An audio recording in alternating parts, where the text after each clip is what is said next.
Good morning, everybody. Thanks for bearing with all of the translation services.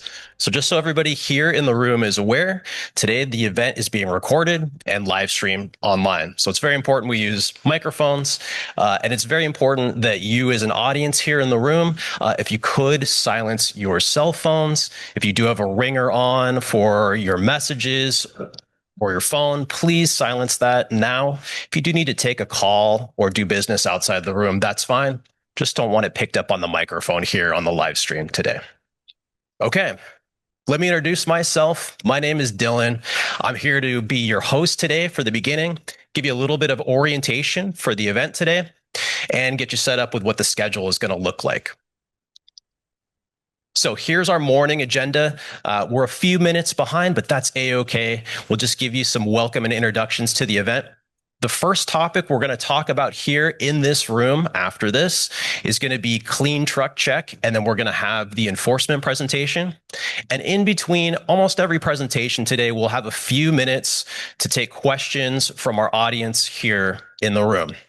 And I say that also because we also have an opportunity here for you today to ask more questions at our one-on-one tables that are over in the room to my left. So after every presentation, we'll give you guys a couple minutes to ask questions on the presentation.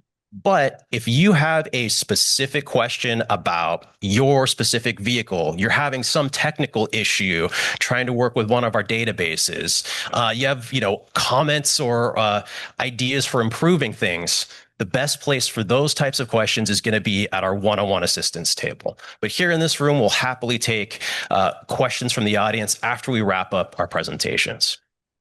Okay. At 10 o'clock, we're going to have our Drive Forward Initiative and Zero-Emission Heavy Duty Fleets panel. So we'll have panelists up here discussing those topics. We'll have a few minutes break. After that, we're going to have everything on CARB funding and some of the air district funding that's out there.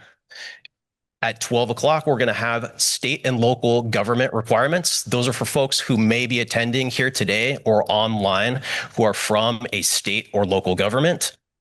And then finally, rounding out the day, we're going to have presentations on the off-road and zero-emission forklift program.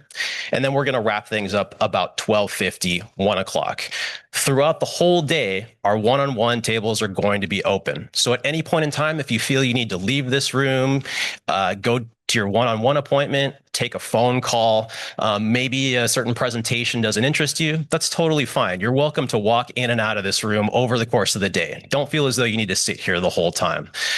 But we're here and we're available, and the live stream will have everything later on down the line, should you want to see a recording of what went on here today. Okay. A few housekeeping rules. So first, as I mentioned, please hold any of your questions until we wrap up the presentation here. And then at that point in time, in room, we're going to have microphones.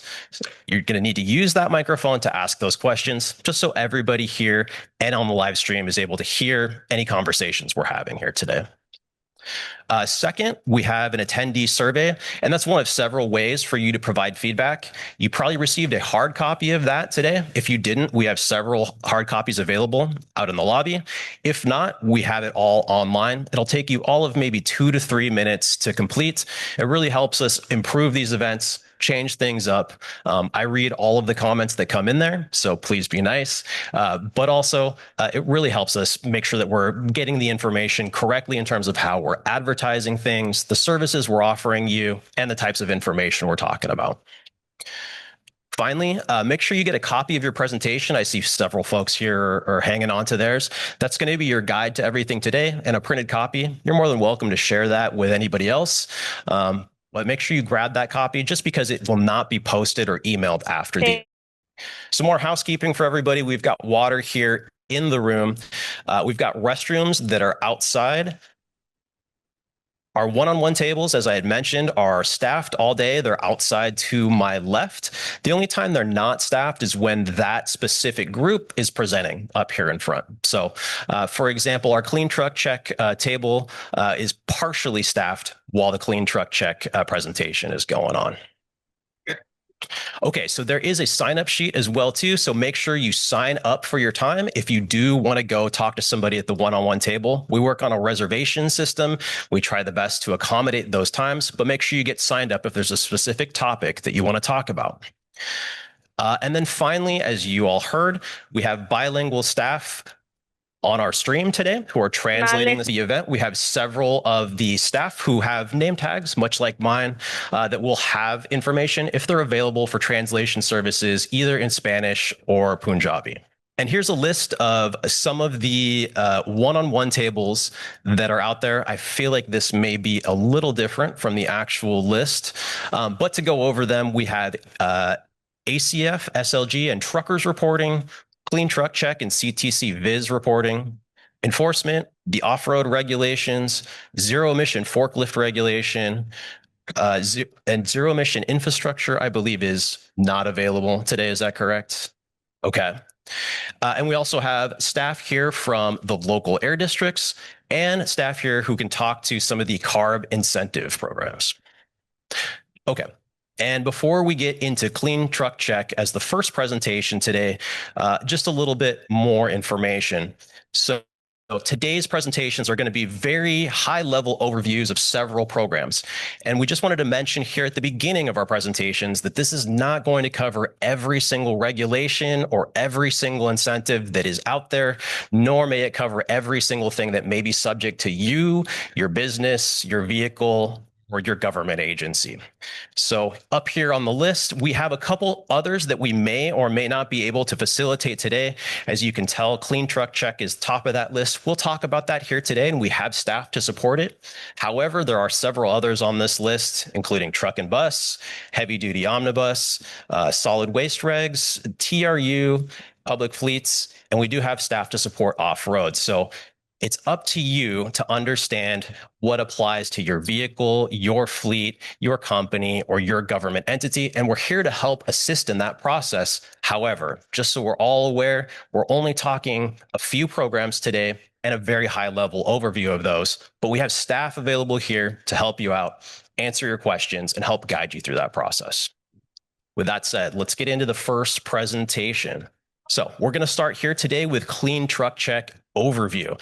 I talked to a couple folks in the audience, but maybe we can get a show of hands here in the room. How many of you folks here are actively working with the Clean Truck Check program and have either tested a vehicle or are currently testing a vehicle? Okay, quite a few. Very good.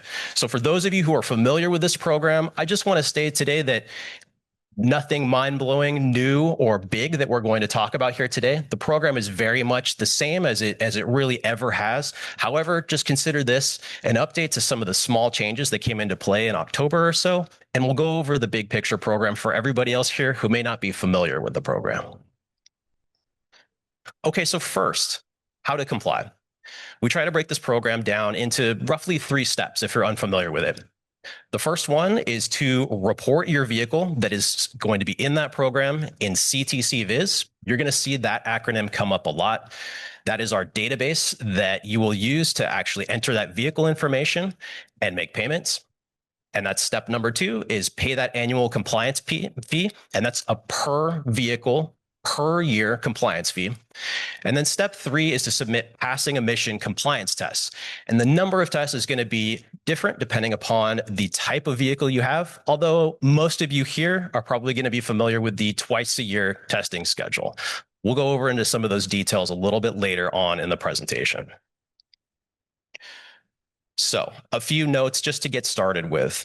So Clean Truck Check, you may see it referred to as the Heavy Duty Vehicle Inspection and Maintenance Program. So other spots in this presentation, if you see the words HDIM, it's the same as Clean Truck Check, right? They're equivalent. What is this program? Well, it has a couple functions. So first and foremost, the one that you all are familiar with is probably having that emissions testing data that's reported to CARB at specific intervals, depending upon your vehicle type. The second aspect of this program, it's got roadside monitoring and emissions verification at several different locations throughout the state, as well as having roadside vehicle checks and inspections. I've seen them here in Sacramento for those of you who are local. Finally, we have roadside monitoring. And then lastly, we have compliance verification for freight contractors, seaports, and rail yards. But the big picture on this is that the types of vehicles that are regulated are very specific for this program. So first, they are non-gasoline and alternative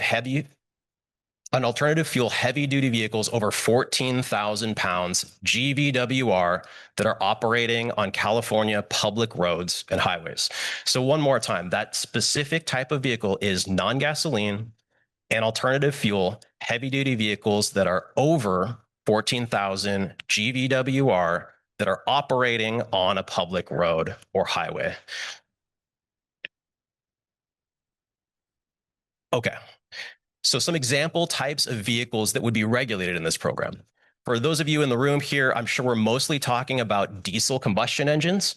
But again, that definition is right up there for you.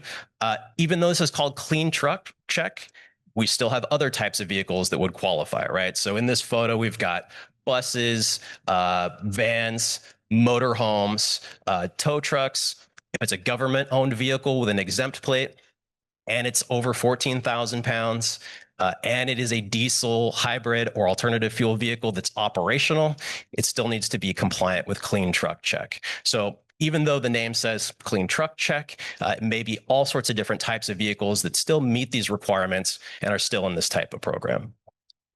I do want to say that there are certain types of vehicles that are excluded from Clean Truck Check. There's a few. So first would be emergency vehicles. Typically, those are defined in health and safety code. If you need some additional information on that, we can get it for you. Gasoline heavy duty vehicles are not in the Clean Truck Check program. And zero emission vehicles are not required to be compliant with the Clean Truck Check program. Okay, starting with step one. So if you've never used the system before, we first want to refer you to the URL up here on your screen. So vehicle owners are going to cleantruckcheck.arb.ca.gov. That'll lead you to CTC Viz, which is our database system. As you can see, it stands for Clean Truck Check Vehicle Inspection System. And there you'll go in and create and authenticate an account so that you can interact with our database. And from there, you can enter your fleet and vehicle information. If you haven't seen the screen or been to the website before, here's a photo of what it looks like currently. As you can see on the screen, we've got the Create Account button for anybody new. We also have the option for you to look up compliance on a vehicle. You can see that in the lookup function there. You can either look up vehicles by VIN information or by entity. We have the tester list for Clean Truck Check certified and credentialed testers. And we have a list of helpful links on screen, which I would say are going to satisfy most folks' questions when they have them about this program. Okay, so getting started. If you're first going in there and using our system, really the first step is going to report in CTC Viz. And the second thing to be aware of is that having a compliant vehicle is going to ensure that you don't receive a registration hold at the DMV. So CA DMV registration holds are automatically placed on vehicles that are not compliant with Clean Truck Check. So that means for Clean Truck Check, you need to get that vehicle reported, tested, and compliant as soon as purchasing that new vehicle, receiving that used vehicle, or putting that vehicle into operation. Generally speaking, similar rules to DMV registrations in that you should add or delete a vehicle from CTC Viz within 30 days of purchase or sale. And just a quick shot and overview so that you can see what some of these screens take a look at. We've got some of the add vehicle information here for you, but basic things like the vehicle's VIN, license plate, the fuel type, model year, typically things that you're going to be able to find on your vehicle's registration information or have access to by looking up your vehicle's VIN and finding this additional information later on down the line. So also note that this system will run a very basic VIN check when you enter your vehicle VIN information. But because this system is tied to the California DMV, please ensure that you have a correct VIN in both CTC Viz and the DMV. So ensure that both those VINs are correct and matching between what is your registration VIN with the California DMV and the VIN information that you're entering on CTC Viz. Okay, once you've had your account set up and you've entered the vehicles that you'd like to be in the system, the next step is to pay the annual compliance fee. So there is a fee per vehicle per year in CTC Viz. That fee adjusts with the California Consumer Price Index. Payments are accepted via credit card, debit card, or e-check. However, no paper checks are accepted with this program. And for those of you looking to make batch payments, those are available as well. So we'll go through what a typical checkout is going to look like for those of you who haven't done this before. But here's an example for 2025, checking out for one vehicle on our website. As you can see, the current vehicle fee per vehicle is $31.18 for 2025. And you can see on the right-hand side there, the couple different options you have for payment. So this is what the screens are going to look like once you get down to the final steps of payment. And I just wanted to make one note for our listeners here today is that if you do use a credit card, there is a fee assessed to cover the processing fees that are associated with credit cards. It's pretty typical for other types of government services. If you were to pay your registration at the DMV or pay your property taxes, typically that fee is inclusive. So that's why that's there on that screen. However, if you use an e-check or use your checking account to make that payment, there's no additional fees that are going to be charged in that final checkout process. So finally, once you get your vehicle input, you have your fee payment made, and you have your vehicle tested and compliant, you have the option to get a compliance certification. This is an example of a current one. It's got all the basic information for the vehicle in there, and it has a code at the top that I believe scans and can check the verification as well. That said, if you do need to check verification of a vehicle's compliance at any time, we have several of those options again on that main screen at cleantruckcheck.arb.ca.gov.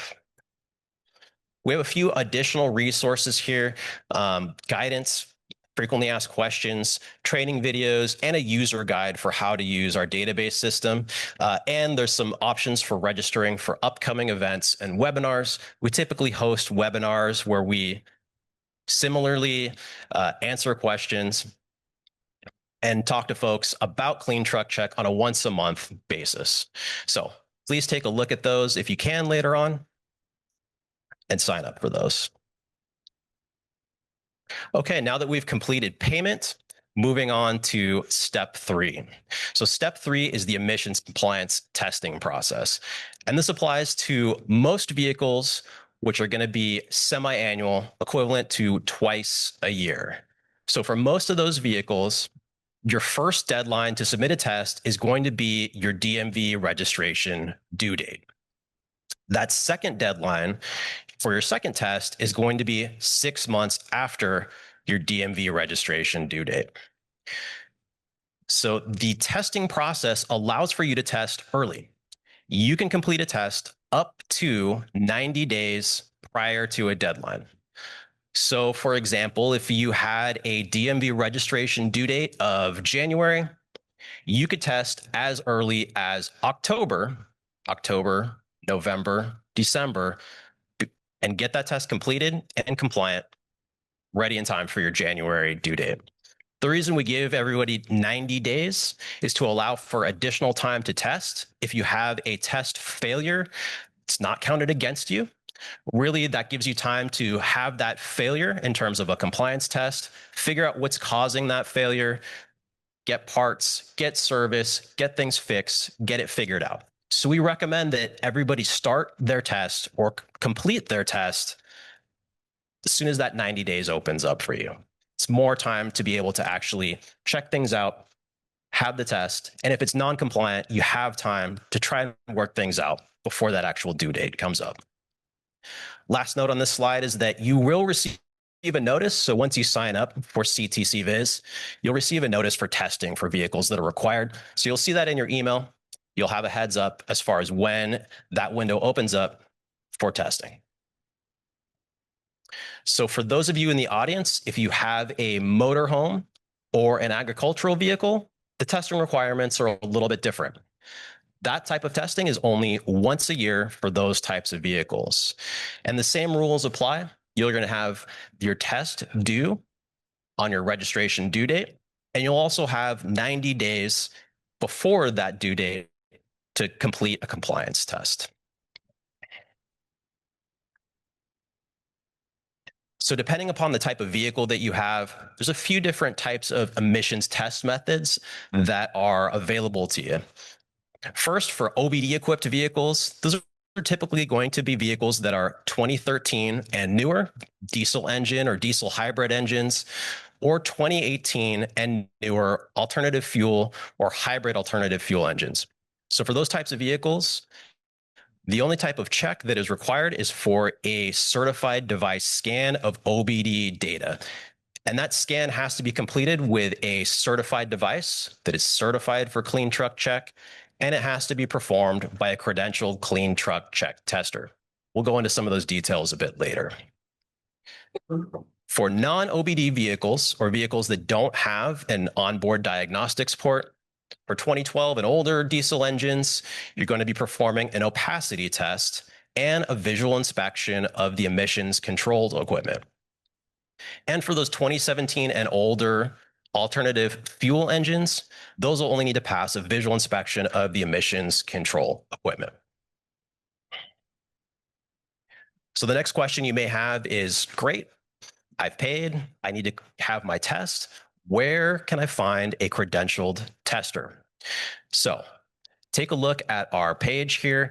If you go to the main page for Clean Truck Check, which again is cleantruckcheck.arb.ca.gov. If you click on the tester list, you can get access to the available for hire credentialed testers. That's a recently updated page as starting in October. And from there, you can take a look and search for testers by location or testers by type. Oftentimes, it's a little trickier to find some of those smoke testers, but through this service, you can actually sort them, figure out who has that availability, and can actually test those types of vehicles. As I said, the types of testing equipment have to be approved. So those devices are available for purchase for credentialed testers online. If you take a look at the webpage here, we've got the URL for you, and that way you can take a look and see which type of CARB approved testing devices are out there and available. And it's been said before, but more are being added as we go on. So every time I've checked this webpage, I'd say every couple months, typically more and more are added and more are out there and available.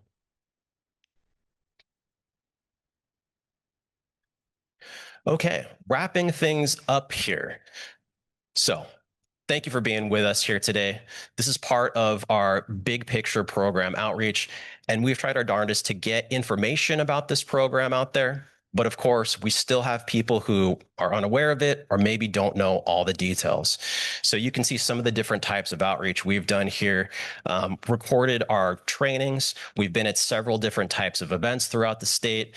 You may have even seen Clean Truck Check information that's out there at the DMV or different types of vehicle events and expos. So thank you for being part of our audience here today and hopefully spreading the word and spreading the information about this program. Aquí, pase la voz. To really get out there, but having you here today really shows your interest, and I thank you for taking your time out of your day to be here, learn more about it, and be able to talk more about this program, or at least refer folks to the right webpage and the right people at CARB should you have any questions on this.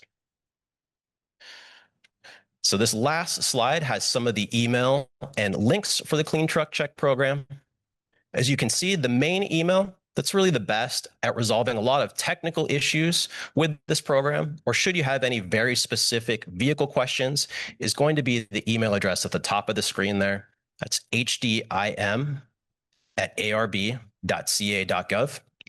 We've also got the URL for the Clean Truck Check vehicle inspection system. And then finally, we've got some more program information.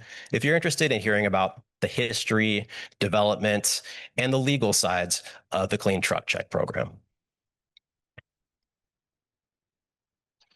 So we'll wrap this up with some common Clean Truck Check questions. First, will I be notified when a vehicle needs to test? Definitely. So once you're signed up with Clean Truck Check vehicle inspection system, you'll get a monthly email with your whole account summary that's going to show what needs to be tested. So you'll get a heads up in your email inbox. How do I submit my test results for a Clean Truck Check test? A Clean Truck Check credentialed tester is going to be the person responsible for sending the results to CARB. So if you're going out there and you're paying somebody to perform a test for you, ensure that that person is a credentialed Clean Truck Check tester and that they are responsible for sending those results to CARB. There's also several other options out there for testing as well too. For those of you who have telematic systems or are interested in continuously connected telematic systems, that's another option where you can receive a test by that telematics system and no credentialed tester is involved in that process. So it might speed things up or make things a little bit easier if you're using a currently certified telematics device. Next question, where can I find my vehicle's test results? So for owners in CTC Viz, if you take a look at the vehicle details page for the VIN, you'll find it there. And for those of you in the audience who are credentialed testers, you can access those submitted test results later down the line when you've completed those tests. And final point for everybody in the room, and I mentioned this earlier, that please remember to verify your VIN information in the account. For those of you who are credentialed testers, please verify that the test submission and VIN information are correct. Any typos or mismatch of VIN information could cause problems for you at the DMV. So any mismatch may cause issues if you have a vehicle that does not have a correct VIN, either at the CTC Viz side or on the DMV side. Just make sure all that information is consistent, correct, and matching across your test, your registration, and your CTC Viz vehicle registration. I think that's about it for everything here. So we have a few minutes. We'll open it up for questions in the room. Before we get started on this, just a few reminders. We'll have folks here in the room with microphones, I believe. Did we lose our microphone, folks? We've got one back there. Okay. So during the Q&A process, we just got to make sure we all use a microphone. 1, 2, a reminder that we do have several folks from the Clean Truck Check program that are here if you have a specific question for your vehicle or anything else. And 3, we're going to ensure that the questions in the room here today are mostly related to the presentation that was provided. So I'd like to introduce Jason here today. He's going to come up and help us out. Jason is one of the lead technical staff for the Clean Truck Check program. And for those of you who have used the Clean Truck Check program or watched any of the training videos, he's usually the voice of that as well. So we'll start there in the back with our first question, and I'm going to hand this off to Jason. I have just one question. When you on page number 23, when you said emission testing methods, it says non-OBD vehicles 2012 and older. I've ran into the thing where the engine, if the engine is 2009, it cannot be CARB. Now, is that the same? Has that changed? Is it still 2009, or is it now a different year, engine year? So when you say cannot be CARB, can you give me more details on what you mean by that? Well, so when I go into the system and I place in, it says 2009 engine year when you do the sticker and all that stuff. I've been told that if the engine year is 2009 or older, like 2008, 7, it cannot be CARBed. No. So, compliant. It cannot be, yeah. you can't yeah. do it. So you're actually asking about a different regulation, which is the truck and bus regulation that required all engines be a 2010 or newer. So that is a different question, different regulation that I can't answer specifically to that. Yeah. No problem. So, but I will, yeah. So I will say that clean truck check specifically, which is the regulation I work on, has no age limitations to the vehicles. We have vehicles that are 1974s that are still being tested. The opacity limits are based on the engine's year, and you can find that in the fact sheets. It's the same testing that's been done for PSIP for a very long time on those vehicles. So as far as the clean truck check regulation, it's still subject, doesn't have anything to do with the age. The testing type is based on the engine year. So there's going to be a non-OBD test, right? SAE J1667 test. So if you're asking about that other regulation, I'll just refer you to that for the details there, because there's a lot more specifics to that. Yeah, sorry, I was just going on this. Yeah, you're fine. You're fine. Yeah, I had a question. What's the purpose of getting the engine family names for 2013 and older? Do you mean as far as the information that you're submitting on the test, or in an email that you're sending us? So I'm a tester, right? So whenever I'm doing like a motorhome, certain motorhomes, it's very hard to access it.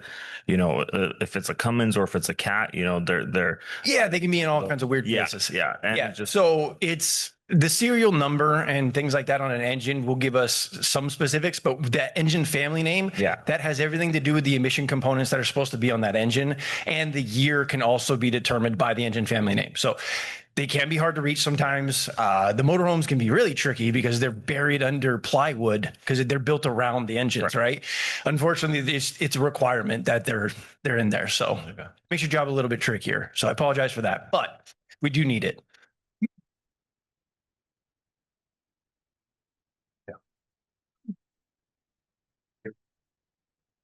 Go ahead. I want to circle back to that family number. What if you can't find it? Where can you go to get it? I've looked everywhere, and some even the engine manufacturers don't have it. The only place that I've found that has it is on the EPA sticker. So one of the requirements on the test for submission is that all the engine information is visible, clear, and readable. Right. So that's a pass or a fail based on that right there. So if it is not visible or all the engine information is missing, there is a website, which if you go back to, well, the testers page, right? The testers fact sheets page, we have, which is at our work program, CTC. You go to the testing page. We have what to do if you're missing an ECL or a label. The basic is you contact the engine manufacturer and you either get a replacement or a letter that has that required information on it. If it is a letter, that is required to be kept in the vehicle. So there are plenty of times where the manufacturer will take a very long time to get you a replacement ECL or at a high cost, but a letter or an email with that information can still allow you to submit that information on the test. It just needs to be kept in the vehicle because it's now replacing that label that's missing. Does that make sense? Yes. So which link is it? Oh, well, so you go to the Our Works page, but when you get to that page, we have everything broken up by who you are. There's vehicle owners and there's testers. In that testers, on the bottom right-hand corner, there's one that's called What to Do If I'm Missing an ECL. Yeah. You can always email us too. We'll send you the link. If it's kind of hard to navigate around the website, just email us. Our team gets you stuff real quick. Back right. Yeah, I got a question about you're saying that we per year twice every 6 months they have to be tested, correct? Currently, yes. Well, we've been testing ours and they've been asking us for every 3 months. And we've been having to have them tested, and I just don't understand that. So a lot of that has to do with the first time the vehicle's reported in the system. Right. So you got to remember the regulation and the website went into effect in 23. So reporting was required in 23 and 24. Testing became a requirement as of January 2025. So we phased things out. If you were to just become aware of this yesterday and you add that vehicle into the system, it's going to say, hey, you're past due for your test from let's give an example of February, right? Okay. That does not change your next test date. So there is a situation in that case where you could have them butt up very close to each other, but you will not be required required to, so I'll preface this. Agricultural vehicles that meet the definition of agricultural are due once per year if they're marked correctly in the system. Same goes for motorhomes. Motorhomes are only once per year. Typical trucks are twice per year. So, and you cannot submit tests more than 90 days before the due date. So doing that math is how that will line up. So there definitely are situations where you could add the truck for the very first time to the system and then 4 months later be due for the next test. Yeah. Because that's how it lines up. Okay, so like ours, we've had them tested twice in the last 6 months. Eventually, that will go down to once every 6 months. Once we get caught up to Yeah, so I wouldn't think of it that way. So are you California registered or an out-of-state vehicle? California. Okay, so everything's based on the expiration date of that vehicle, right? Plus or minus 6 months is the next due date for that test. So that does not change. That's a common misconception is I just had this tested 6 months from today is X. That does not change. It's your registration date plus or minus 6 months. Okay, so eventually it'll get caught up. Yeah. Okay, thank you. We got it. The webpage for the credentialed tester list has been updated recently, and it's not quite as intuitive as it used to be. Can you quickly sign on and demo how someone can search and find a tester? Yeah, and in some ways it's more intuitive, in some ways it's not. I don't. Okay. So yeah, one, I could help you at the table. Two, do you know where all the resource videos are? The instructional videos? Okay. Yes. I made a video for that specifically. It runs the same way it does in the rest of the CTC system. There's a little gear wheel and then everything, honestly, to make this simple, everything in CTC Viz runs like an Excel table and it has a filter funnel on it. You do that and then you type in what you want to search by. Most people will search by zip code.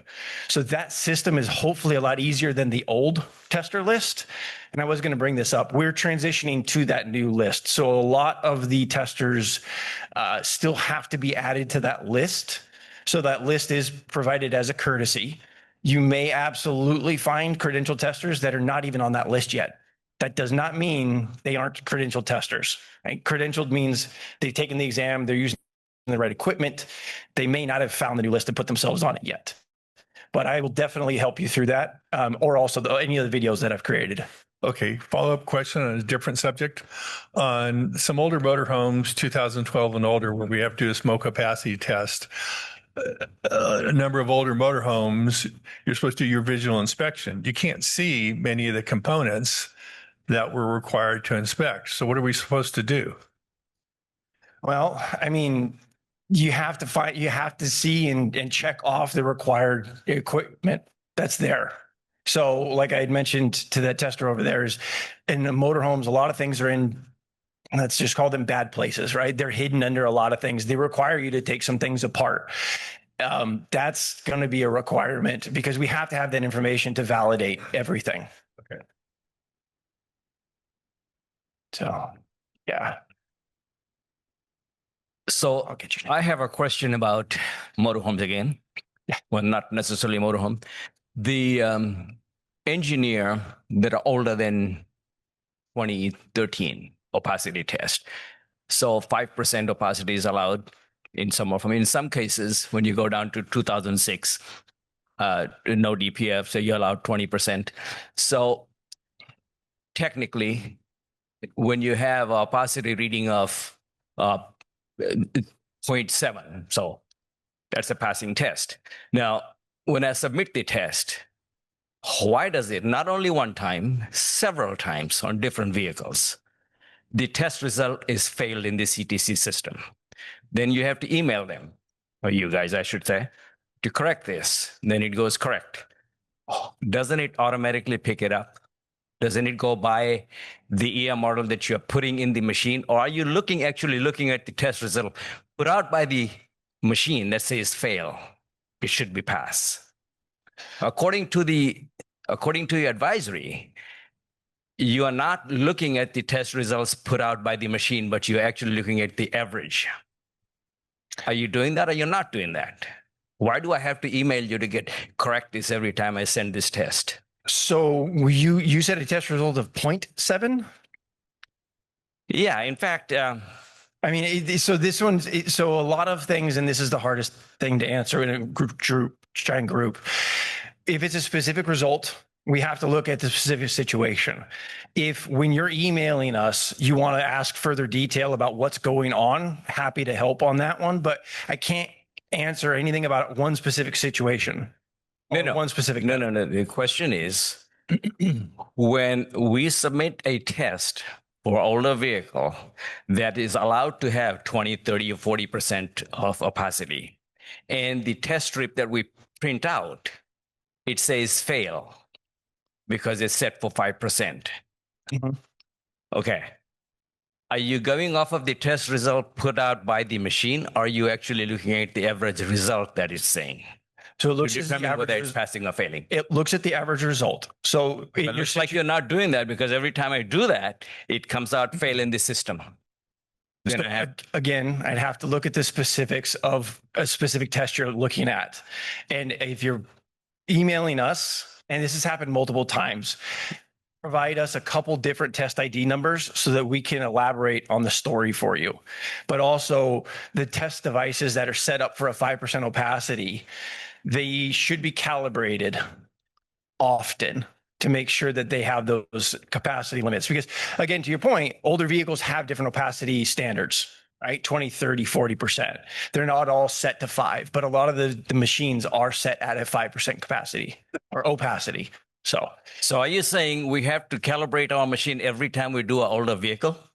no, I believe, and I don't know this off the top of my head, the calibration is once per year. Yeah. Okay, thank you. We're going to do one last question and then we're going to move on to enforcement. Thank you. So the previous speaker said something about telematic tester. I'm not sure. Oh, where is that? How can I use that? Yeah, so a telematics device is also, you'll hear it referred to as a continuously connected device. And it's for newer vehicles that have an OBD system that meets the standards. So depends on the year of the vehicle, but it is in the computer system. And the telematics provider, for whichever company it may be, they are the credential tester. So basically the computer's running a test for you that you have scheduled with the provider. So it's usually a subscription basis. You'll work with that company, tell them how often and when you want it tested. That test is taken and that system sends it to Clean Truck Check. So it's, you'll also hear commonly referred to as like a set it and forget it kind of system. So continuously connected telematics, and in real layman's terms, internally, set it and forget it, because that's the idea. It's very simple for people who can use those systems on the vehicles that are allowed to use them. Yeah. So on the testers page in the OBD devices, where Dylan mentioned all the devices are listed, there are continuously connected devices. Right. Thank you very much, Jason. So I know there were still a few more questions in the room. Just another reminder that Jason and other folks, including myself, will be available to answer more questions about Clean Truck Check throughout the day. So thank you again, Jason. Appreciate it. Okay. Let's advance our slides here today and go to the next topic. So our next topic is going to be Clean Truck Check compliance support and enforcement overview. And for that, I'd like to introduce Stephen from our enforcement division.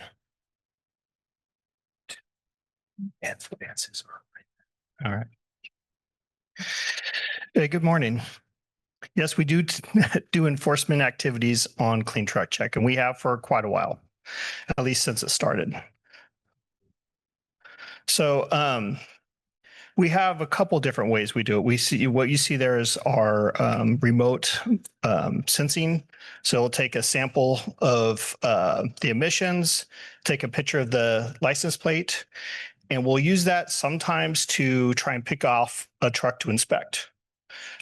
We also will send what's called a notice to submit letter for trucks that are detected as having high emissions, and we'll mail you a letter to the owner.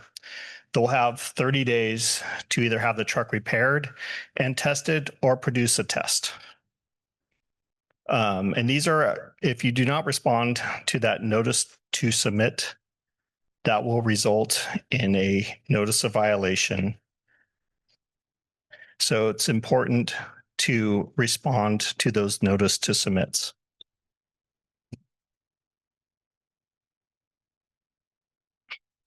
A couple tips that we try and tell people to avoid having enforcement actions would be to stay current on your testing.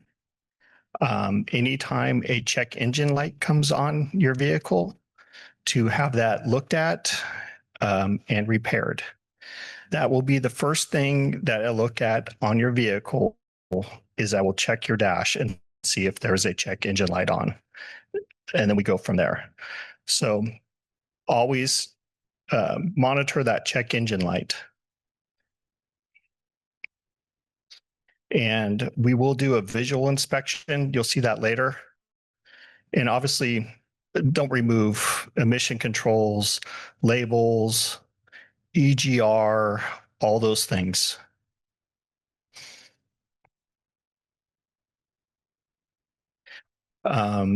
We have staff conducting roadside inspections during the week at CHP inspection facilities, ag inspection facilities, sides of the roads, entries to ports, just about anywhere you can think of that we can safely pull over, have a vehicle pulled over.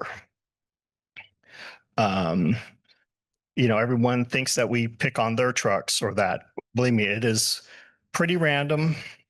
And, we'll use some of that, what you saw earlier of that detection system to try and pick out trucks that have high emissions to inspect. We'll direct you up to our spot with that. We'll have a couple vans or trucks set up to do the inspection. We'll ask you for your driver's license and proof of registration. And then from there, we'll conduct an inspection. Typically for me, if I'm talking to the operator and the engine's on, we'll do the inspection portion with the engine on. If they've turned the engine off, then we'll start with opening up the hood. It just depends. It is important that you do submit to inspection, because if you don't allow us to inspect your vehicle, you will receive a citation.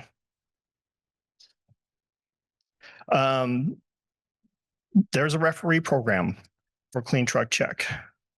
You can see on the slide is through UC Riverside.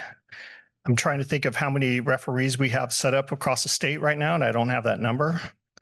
But trucks will receive a note in their Clean Truck Check account that they must go for a referee inspection.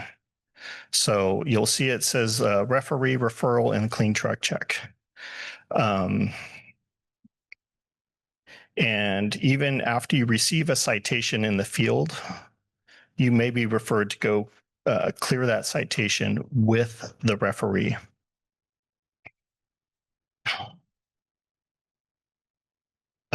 Obviously, when we do Clean Truck Check testing, we want to make sure that the tester and the owner or whoever's responsible for the vehicle is doing it true and accurate. The credentials, all those things are important.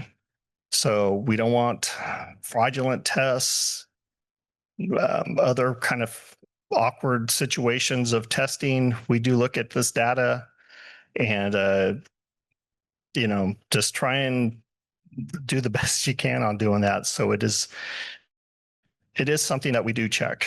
Okay. Next slide is going to be a video of kind of a routine inspection here. Let's see here.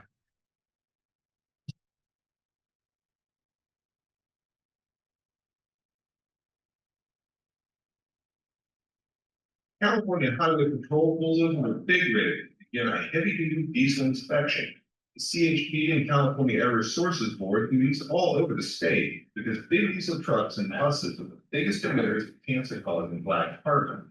They are also major sources of other harmful pollutants, as well as greenhouse gases. Here you can see a typical heavy-duty truck inspection. The inspectors have pickup trucks and carry mobile inspection stations and offices. The office has laptops, printers, emission testing equipment, and anything else the inspector needs to perform a diesel vehicle inspection. Once the truck has come to a full stop, the inspector lets the driver know he's conducting a compliance inspection for the California Air Resources Board, CARB. California's Health and Safety Code gives CARB the authority to conduct these inspections. The inspection begins with a check on the dashboard and the cab of the truck, to see if there are any illegal modifications or any malfunctioning indicator lamps. This includes the check engine light and diesel exhaust fluid light. The inspector also checks the diesel particulate filter lights to make sure there are no problems with the filter. Once that inspection is complete, a visual snap idle test is conducted to determine the capacity of the vehicle's exhaust. If the capacity is close to the standard, a full snap idle test will be conducted using a capacity meter. Once the capacity of the vehicle becomes assessed, the inspector asks the driver to turn off the engine, open the truck, and conducts the inspection of the engine itself. The inspector looks for a number of things to determine if the truck is in compliance with the piece of regulation. They verify that the engine has a legible emission control label to check for missing, modified, or additional engine components that could indicate tampering. The inspector also checks to make sure the truck has these particular. If there's no filter, inspectors will check CARB's database, see if the truck is registered for a provision in truck and bus regulation that allows it to operate without. They also check the database to make sure vehicles are properly registered for the drain tool, the transportation refrigeration rule, or the off-road rule as appropriate. They also test the reoccurrence of the diesel exhaust fluid. Finally, the inspector looks for aerodynamic equipment in both the tractor and trailer to make sure they're compliant with the smart grid program, which helps reduce greenhouse gas emissions and improve fuel efficiency. If the truck is compliant with heavy-duty diesel regulations, it's sent on its way. If the inspector finds a violation, a citation will be issued on the spot. Most inspections take less than 10 minutes.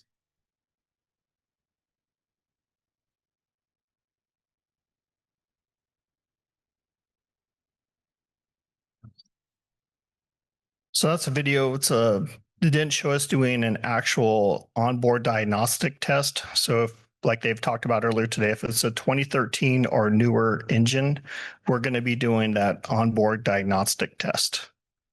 So in that case, we would probably have the driver leave the engine on and step out, and we'll run that test for you.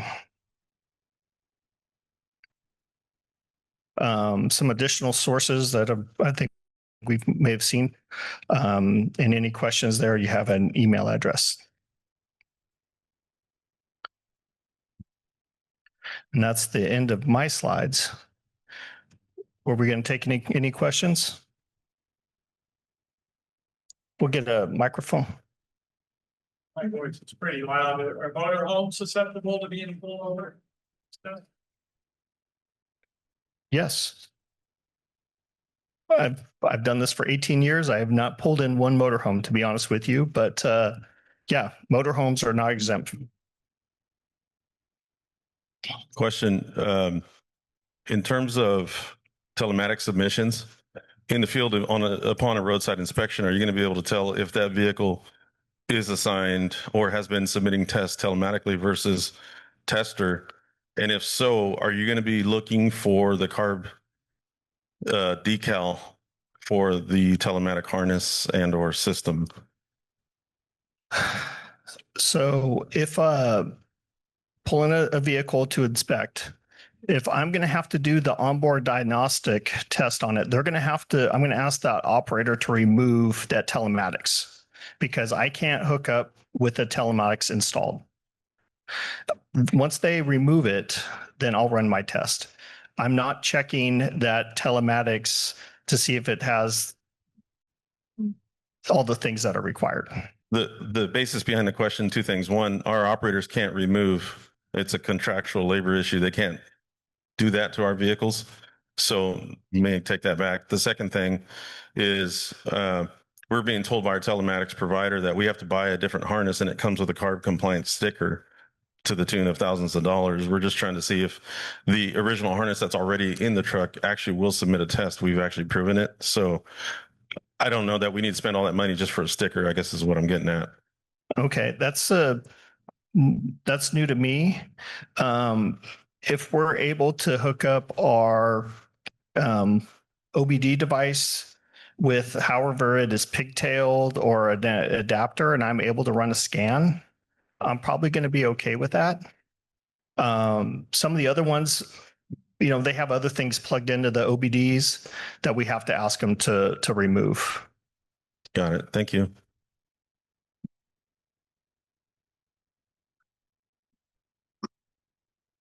Hi, thank you. Just a question about range extenders. So if we have a range extender on our diesel truck, it's connected to our intake, let's say, is that a problem during the inspection if we have something like that? I'm sorry, I'm not familiar with a range extender. Can you help me out? Yeah, we have a device that essentially injects hydrogen and oxygen into the intake of the vehicle.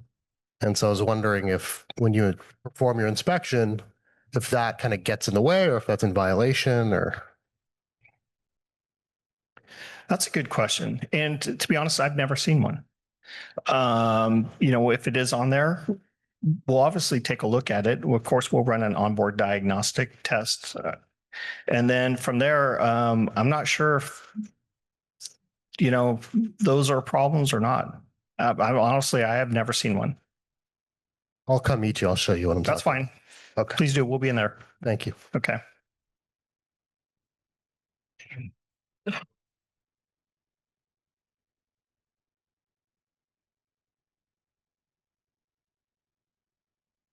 Hypothetical. I have a vehicle, gets pulled over.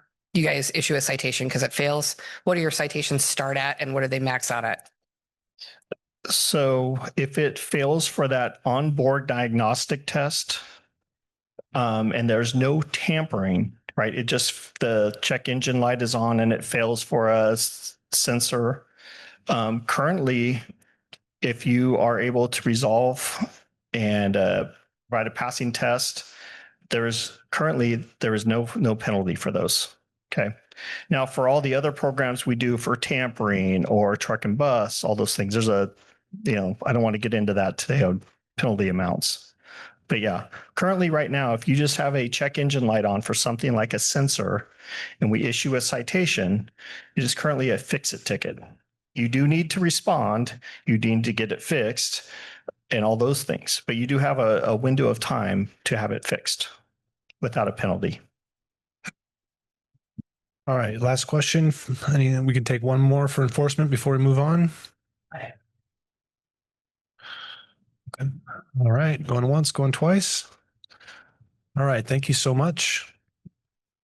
We're going to go get Larry and we're going to move on to the next subject, which is the Drive Forward initiative. Oh, there he is.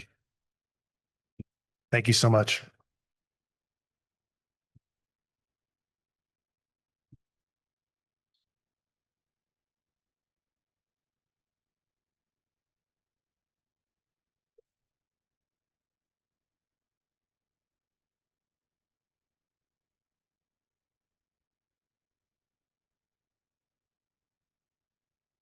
Two more, all right. All right, good morning, everybody. My name is Larry Riera. I'm staff with the California Air Resources Board, and I'll be handling this next hour from 10, 11 o'clock before our break.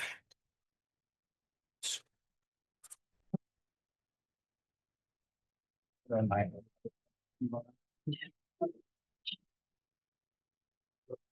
I have to be careful. Okay.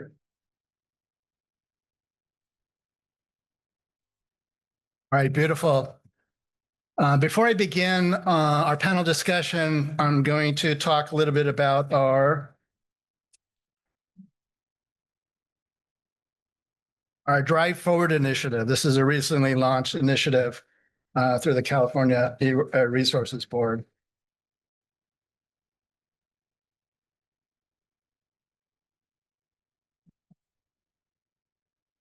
Sure.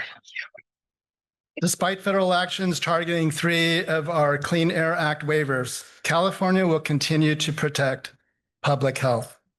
We are pursuing every available avenue to advance clean technologies and achieve emission reductions. This slide provides a brief overview of what led CARB to create the Drive Forward initiative. Oops. On June 12th of this year, the governor signed Executive Order N27-25, reaffirming California's commitment to deploy zero-emission vehicle technologies to improve air quality, especially in communities severely impacted by pollution. It directs the California Air Resources Board to develop new regulations consistent with state and federal law that reduce emissions of greenhouse gases, bacteria, pollutants, and toxics. ZEV Forward. In response to the governor's executive order, CARB launched the ZEV Forward initiative.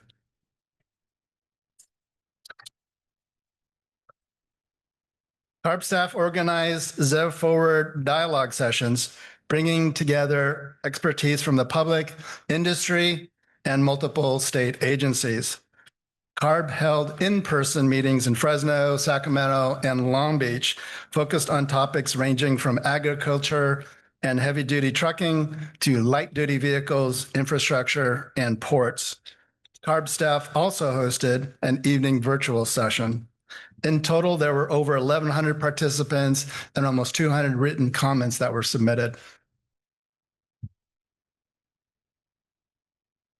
There were 3 areas that emerged from the ZEV Forward sessions. Affordability was first, and participants shared ideas on upfront cost of ZEVs and maximizing funding for those that need it.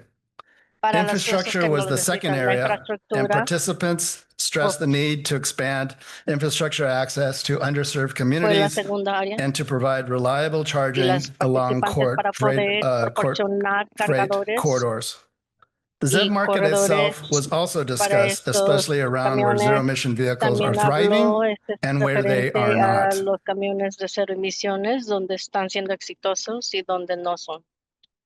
The result of these efforts is the new Drive Forward initiative that continues the state's commitment to meeting both state and national air quality standards, fulfilling California's climate and clean air goals, and protecting public health through strong vehicle standards. Drive Forward will advance this work by supporting the development of light, medium, and heavy-duty regulations, incentive programs, outreach and engagement, and complementary programs and policies that enable clean vehicle deployment. Collaboration across all sectors, from communities, agencies, utilities, industry partners, and fleets, is critical. A strong focus of Drive Forward is outreach engagement across all sectors, from communities, agencies, utilities, industry partners, workforce and labor institutions, environmental justice organizations, etc. It is critical that we work together to develop programs that support clean transportation for all. CARB aims to listen, build trust, and form and strengthen lasting partnerships that ensure public and stakeholder priorities are reflected in our work, and that all of us benefit from the state's clean air and climate goals. Noted here is the projected schedule for Drive Forward. We launched the initiative in October of this year and will continuously build through 2027.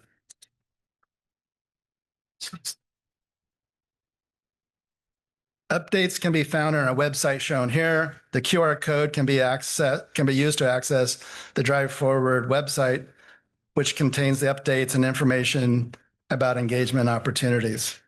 It is also where you can find information in talking with CARB staff in one-on-one fashion.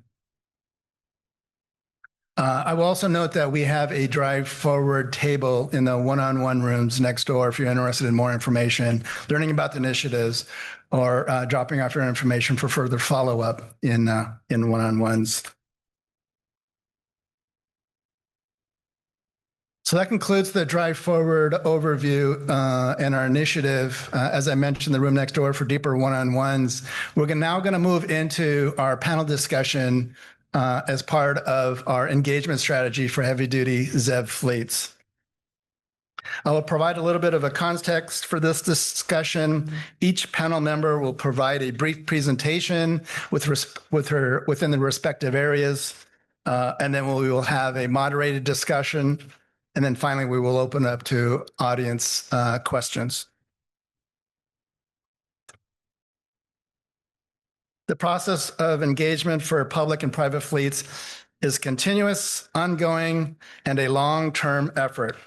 From zero-emission transportation concepts and applications to facility and fleet assessments, from continuous communities and myriad fleet partners, engagement and partnership never stops. This slide goes to the purpose of this panel discussion today.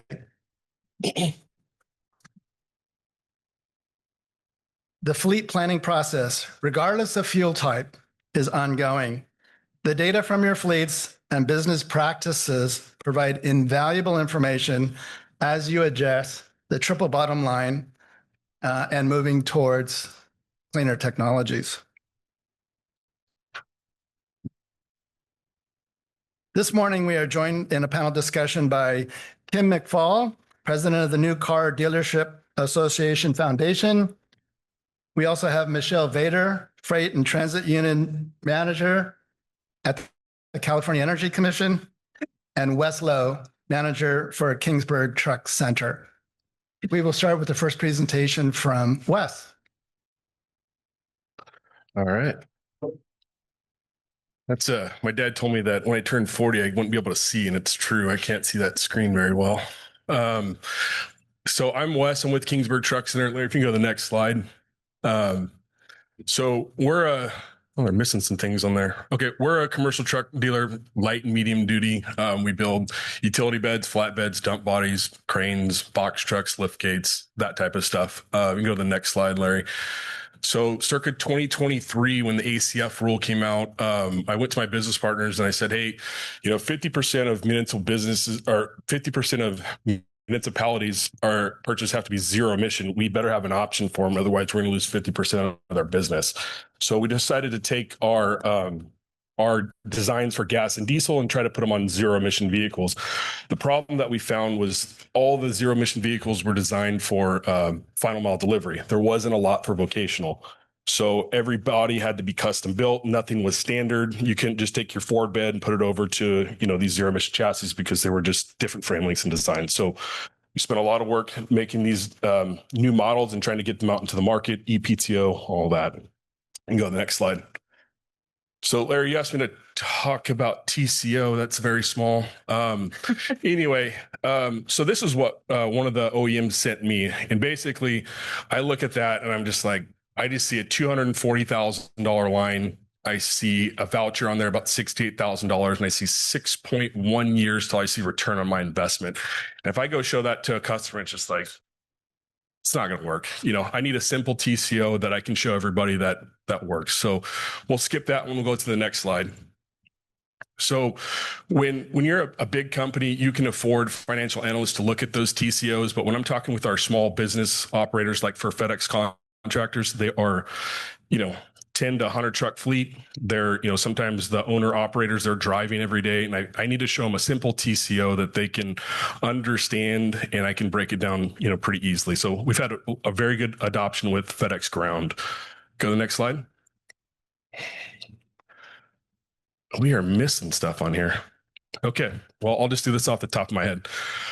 So that map on the bottom left this is an actual telematics from a FedEx Ground route. On the top, there's supposed to be a bunch of data there that's missing. So basically, that's an actual route in Fresno loaded. So you can see they start down at the bottom, they travel north, and that blue area at the top is where they make all the deliveries. About 143 stops. And what I found on there is the mileage that they're driving. I asked, how many miles do you drive in a Class 6 step van, the step van that was there before?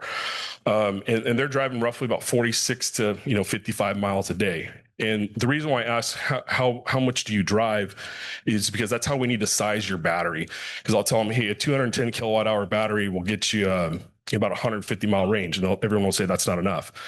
But in reality, he's only driving about 50 to 60 miles a day, and I can size him in a battery that's 140 kilowatt hours and save him about 40 grand per truck. So it's a big cost savings when we start to figure TCO.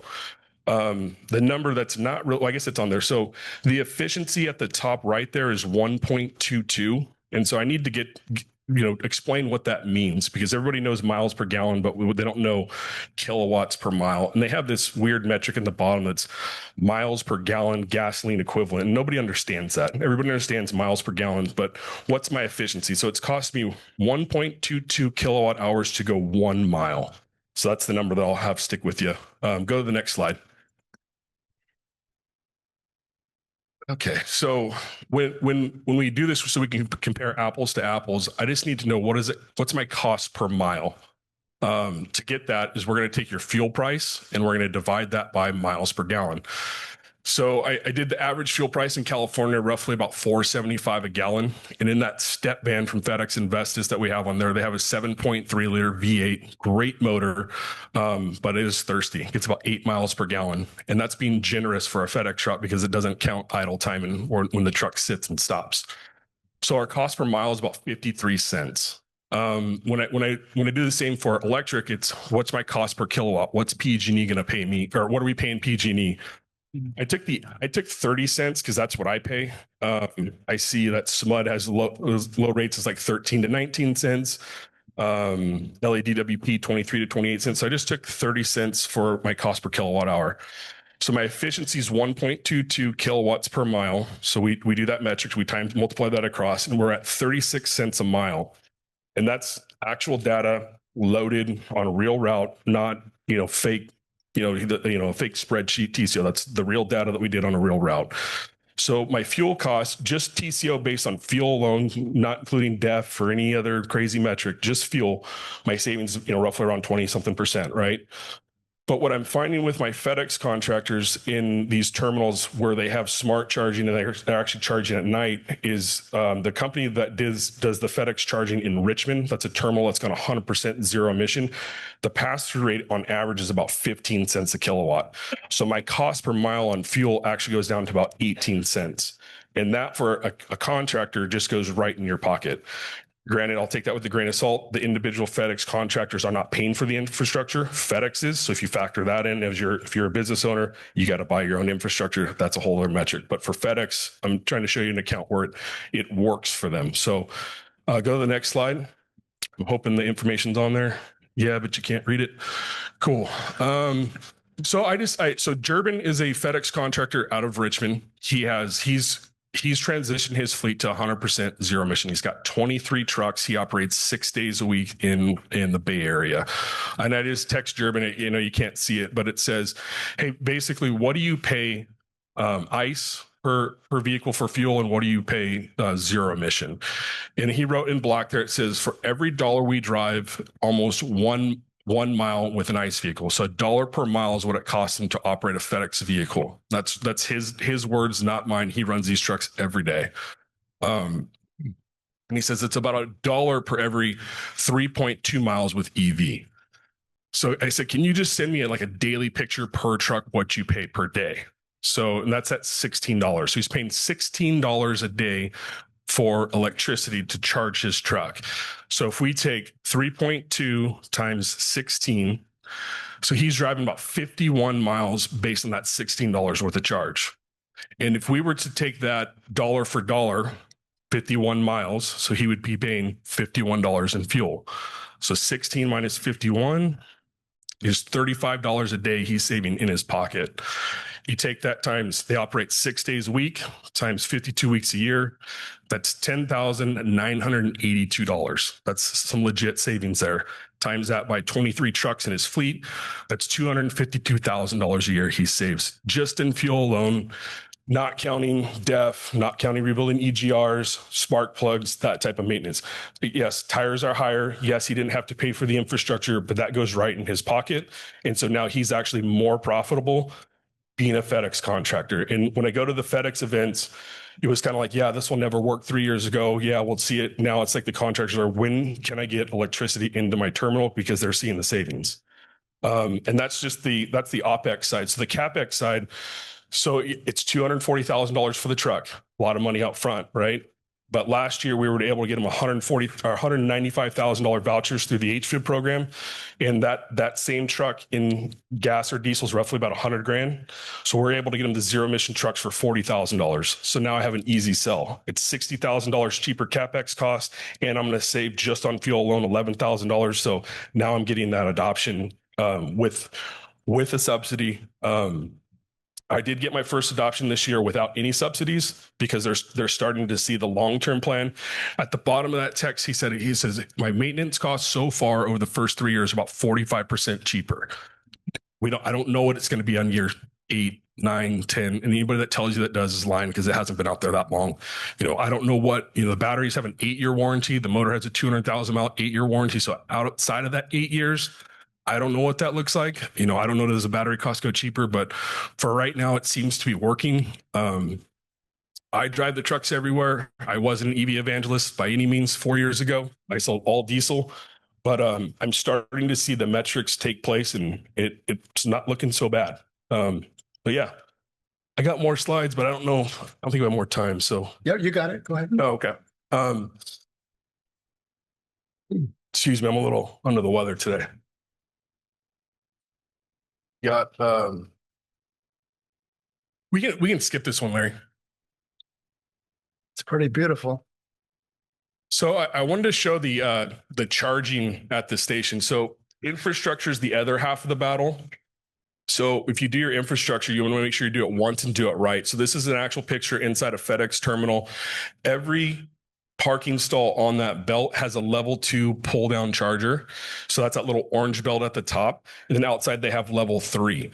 So the idea is they run the route, they come back in at night, they unload the trucks for their deliveries, and then they pull down the charger, charge the truck. And it's typically starts around 7, but if you have a smart charger, you can start it at 9 and then in that off-peak hours. And they can charge from 9 p.m. at night till about 8 in the morning. And that's plenty of time to charge it on level 2.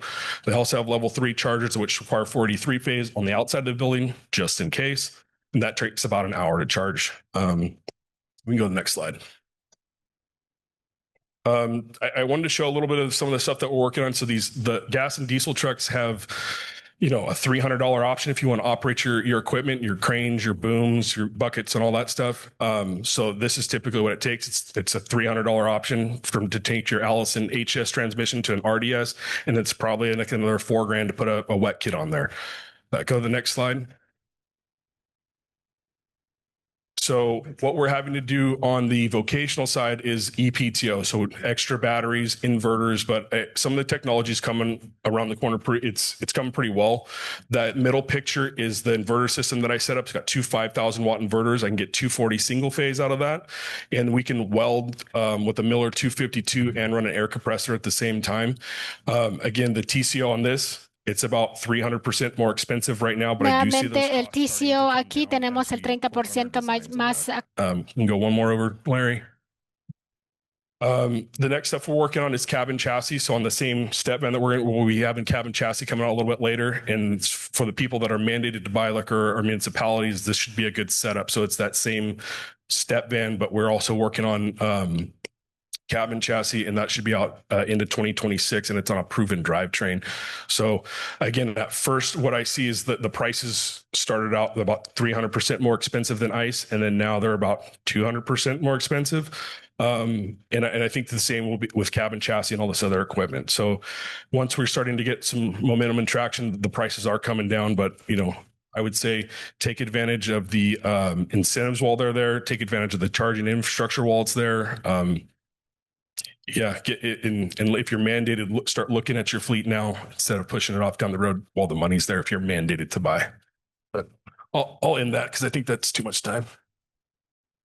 That's perfect, Wes. Thank you, and appreciate that case study you provided down in the Central Valley. Next, we're going to pivot to Michelle Vader with the California Energy Commission. Is this on? Test. Okay. Hi, good morning. My name is Michelle Vader. I supervise our truck, bus, and goods movement unit at the California Energy Commission. I'm just going to give a little bit of an overview of just the CEC efforts for ZEV infrastructure statewide for MDHD vehicles. Next slide, please. So California has a really strong policy foundation for the ZEV transition, including regulations, legislation, and executive orders, which all point the state towards zero emission. To support these goals, the legislature created the Clean Transportation Program via AB 118 in 2007 to be administered by the California Energy Commission. It was reauthorized to 2035 via AB 126. The program provides about $100 million annually in grants and incentives for ZEV infrastructure, just to primarily accelerate the deployment of ZEV infrastructure. And one thing to note is that over time, the Clean Transportation Program has shifted from funding vehicles to funding the ZEV infrastructure that's necessary to support them. Next slide, please. So the CEC is supporting the ZEV transition through three main ways: through planning and analysis, regulations, and standard development and funding programs for ZEV infrastructure, workforce, and maintenance, manufacturing. We do track and participate in industry standardization, like with CHARIN. On the funding side, we have two main mechanisms: block grant incentive programs and targeted solicitations. Next slide, please. One of the recent CEC developments is our CEC ZEV dashboard, where you can find vehicle and infrastructure statistics. It has various interactive maps showcasing open charging and hydrogen refueling stations that are open for public use. The CEC, we're welcoming feedback into this dashboard. It is very new. So if you have any new stations that you'd like to report or any corrections to existing data, there's an email address on this slide where you can submit any feedback that you see. Next slide, please. So the CEC is updating the AB 2127 charging needs assessment, which evaluates charging needs for 2030 and 2035 in the state. It is just supporting the state's move to 100% ZEV light duty sales by 2035 and a significant MDHD ZEV adoption, mostly with many segments reaching full ZEV operations by 2035 and 2045. AB 2127 focuses on plug-in charging. There are other assessments I'll speak about that focuses on hydrogen refueling.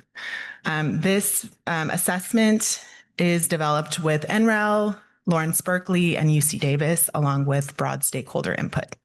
Next slide, please.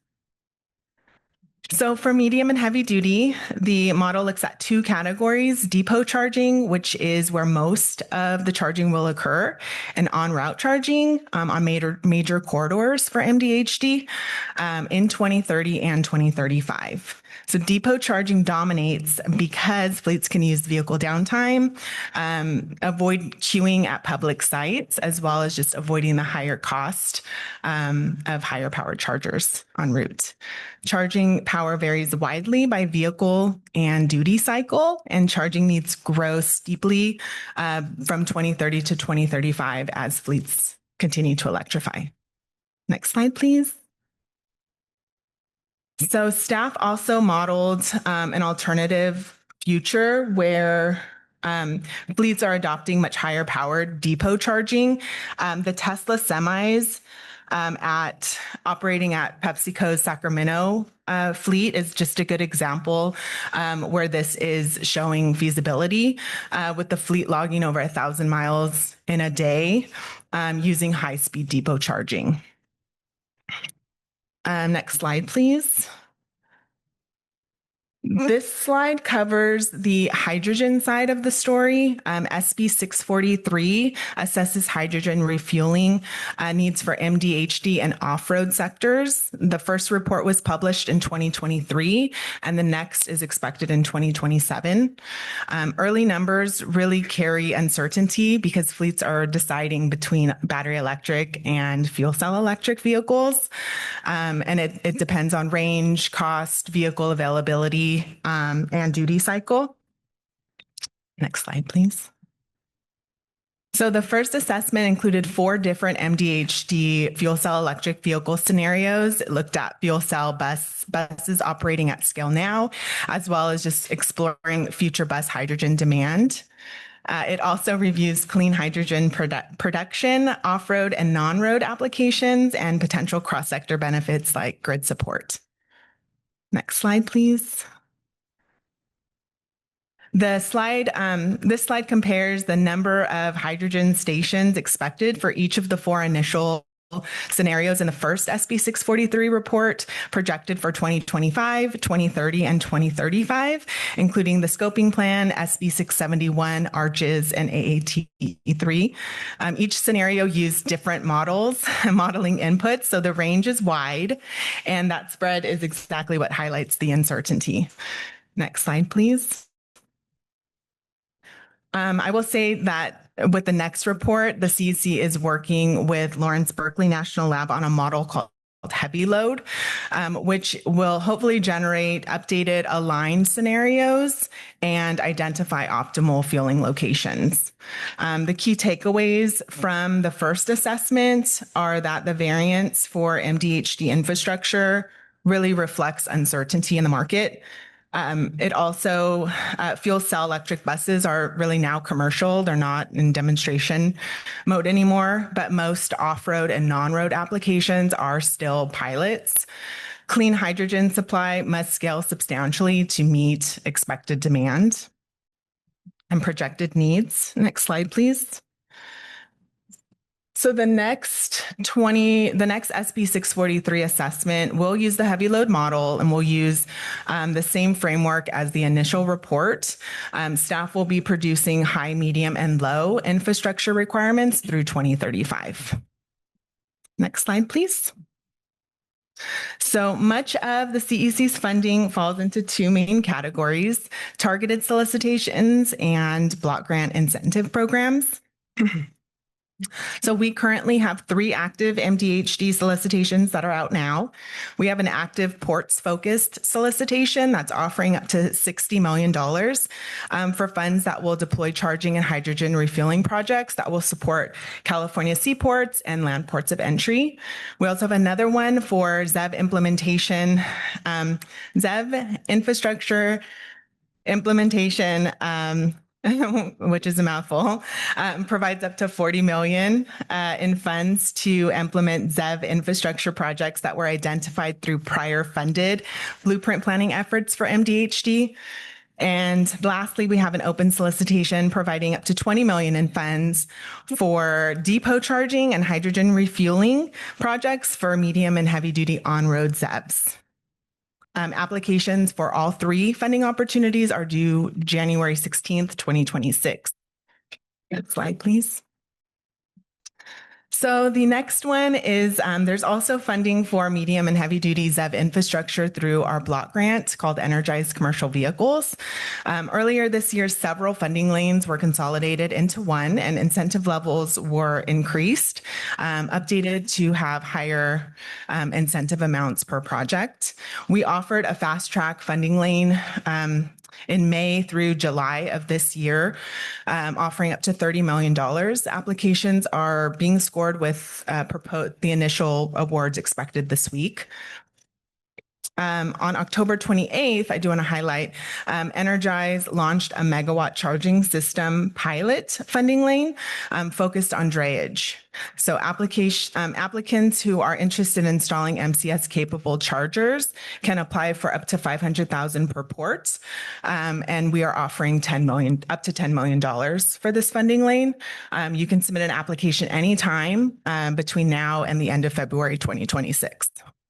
And I will say the max project cap is 2.5 million. Next slide, please.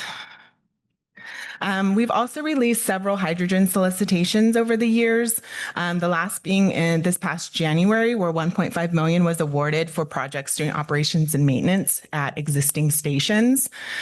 We expect to release another hydrogen-specific solicitation soon, which will offer up to $40 million for light, medium, and heavy-duty infrastructure. A pre-solicitation workshop was held this past November. Public comment is underway, so if you have any comments, I can provide you the link to that. We also offer funding of the development of the workforce that's necessary to build and maintain these ZEV infrastructure. One is our electric vehicle infrastructure training program, or EVITP. Most CEC grant funding projects require EVITP certification. And this fund helps fund electricians to become certified. And I believe a new funding window will be open this winter. And lastly, the CEC expects to release another workforce solicitation, I believe this winter as well, but I don't have too much information on that one. Next slide, please. So just to stay informed, this slide just provides a link if you'd like to, direct links if you'd like to sign up for subscriptions to receive email notifications for upcoming funding opportunities, workshops, program activities. It's just an email. If you subscribe to multiple lists, you'll probably get multiple emails. But it's a good way to stay informed on the Clean Transportation Program. Next slide, please. And this is just to conclude, I want to highlight Empower Innovation, which is just a free online networking platform for clean tech. You can sign up, look for grant funding opportunities, connect and partner with other entities or individuals working on a similar project. And the link is on there. So we absolutely encourage you to utilize that. And that concludes my presentation. Thank you. Great. Thank you, Michelle. Appreciate the leadership of the California Energy Commission, and certainly you and your team with respect to the analytics for infrastructure, the assessments, and putting real dollars on the street for fleets. Next, we will pivot to Kim McFall. She's president of the California New Car Dealership Association Foundation. Kim? Thanks, Larry. A little background about our organization, the California New Car Dealers Association Foundation. We are the nonprofit charity organization that was started by California's franchise dealers about 30 years ago. We were started as a private scholarship fund. And over the last 30 years, we have provided 1.5 million, a little more than that, in scholarships to students who want to start their career as a technician in California. You know, they're critical for keeping our drivers, our 27 million drivers on the road and safe, but additionally for supporting you and keeping commerce running. I'd like to ask a show of hands in the room, how many of you employ heavy-duty technicians? And then how many of you are finding them easily, skilled technicians, or how many are struggling to find those technicians? Yeah, the same story. When we surveyed our members earlier this year, there was an immediate need for over 5,000 technicians in California's dealerships alone. And this is truck dealers, this is car dealers, franchise dealers that make up about 1,500 dealerships in the state. The need is huge, and we know that since the 1980s, our education system has not put a big emphasis on letting students know that these are great career paths, lucrative careers that are fulfilling. So everything that we do as a charity is to make students aware about these careers and get them the training that they need and connect them to employers. So next slide, Larry. Again, we're dedicated to promoting the career path. The training is there, but we want to promote it with young people. And so when I took on the role a few years ago, we decided scholarships are not making a dent in this need for students. There are students that are attending training courses at our community colleges, at for-profit colleges in California, but there's still a huge need for skilled technicians. So we needed to do more. We built out this career pathway, and I will mention, it says automotive. Everything that we do, we focus on automotive and heavy duty, everything that the dealers that we work with sell and service. So we built out this career pathway, and this was designed based on the state of Colorado's Department of Education career pathway to get young people interested in careers in technical fields, to give them a taste of it, and then to get them the right training. So it starts with just fostering career awareness.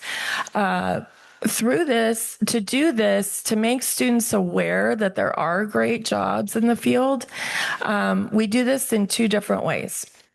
We have recently launched a pre-apprenticeship program. This program is specifically for students who go to high schools in California where they don't have a chance to access automotive or heavy duty training in their high school. It's about 80% of high schools in California do not offer training for this. So the pre-apprenticeship is giving them an opportunity at a community college campus in California to get a taste for it and see. We're trying to find those young people with the mechanical gift who maybe four-year university is not the right path for them, and they can really support the state by using their mechanical gift to keep us running. The second way that we focus on career awareness, we host automotive technology and diesel career days. We do these in 12 regions across California, from Redding down to San Diego. And when we're in a region, we convene everyone in the education system in that region. So high schools, community colleges, dealers, automotive manufacturers. We've been working with Bureau of Automotive Repair. We've invited Larry to check out from Air Resources Board. And I believe we'll be working with CARB in the future.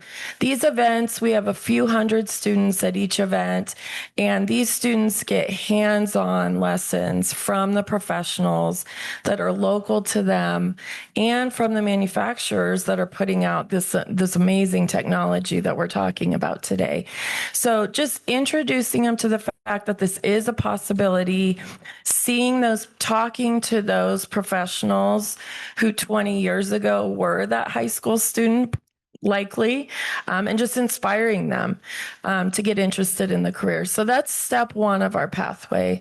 Step two, we're supporting them, their career choice. So once that high school student has decided, I am going to attend a community college in California and enter a training program for automotive or heavy duty, there are about 54 community college programs in California.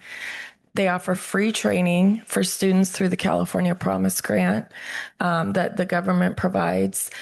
So once they've made that choice, they get started in that training. It's typically a 2 to 4 semester training program.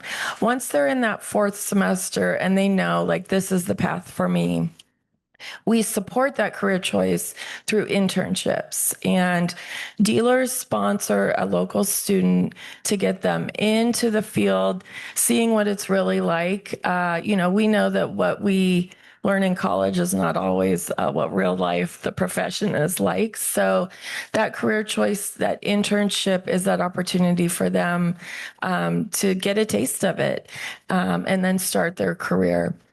We also offer the training for students who community college is not the right path for them. Maybe they need to earn money to support their family immediately.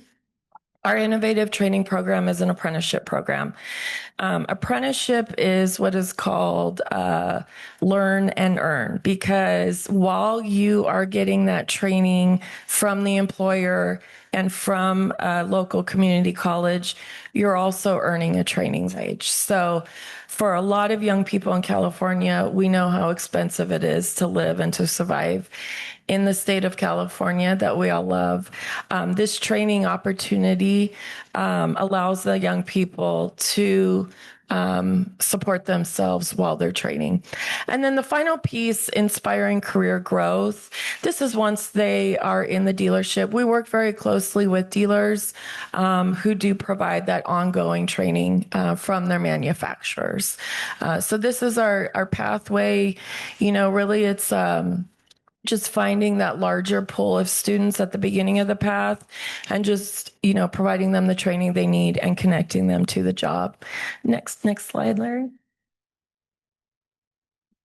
So this outlines the programs that we do that I just spoke about. You'll see them here. Everything that we do is to drive futures.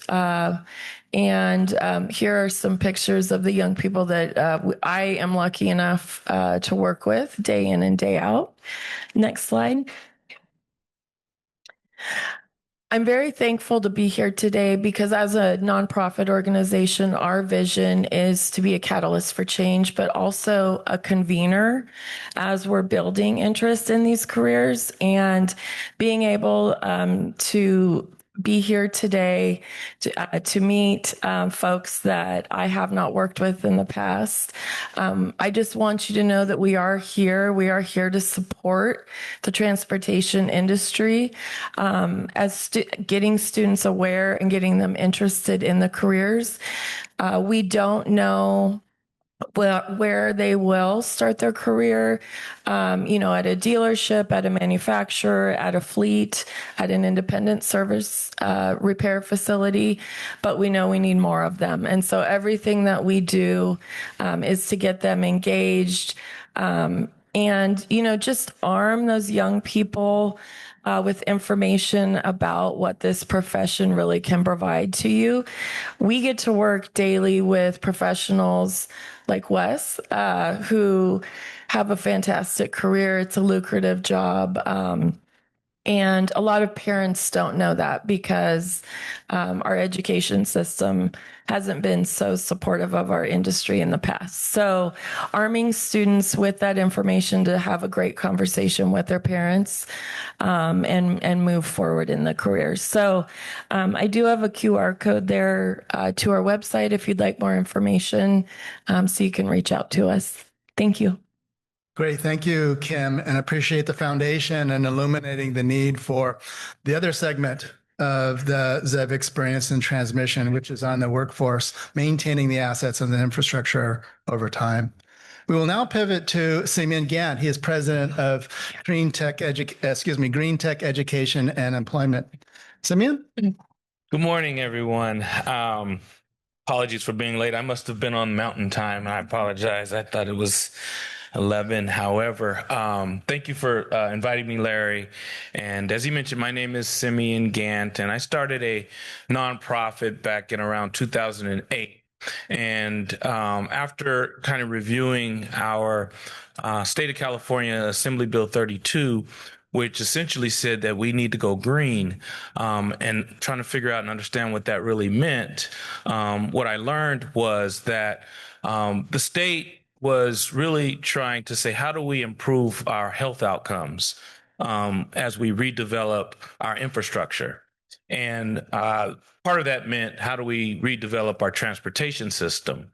And what that also meant was, how do we get some of these diesel fuel vehicles off the road? One thing, of course, leads to another, then what will be the alternative fuel? And of course, now it is electric and hydrogen. And so I started the nonprofit to inform the community about these changes that were coming. I know a lot of us, this is a hard conversation. A lot of us aren't ready. We don't want to just be thrusted into this new way of transportation. But again, since the state of California has determined that it is unhealthy to keep doing things the way we're doing them, then we have to make these changes.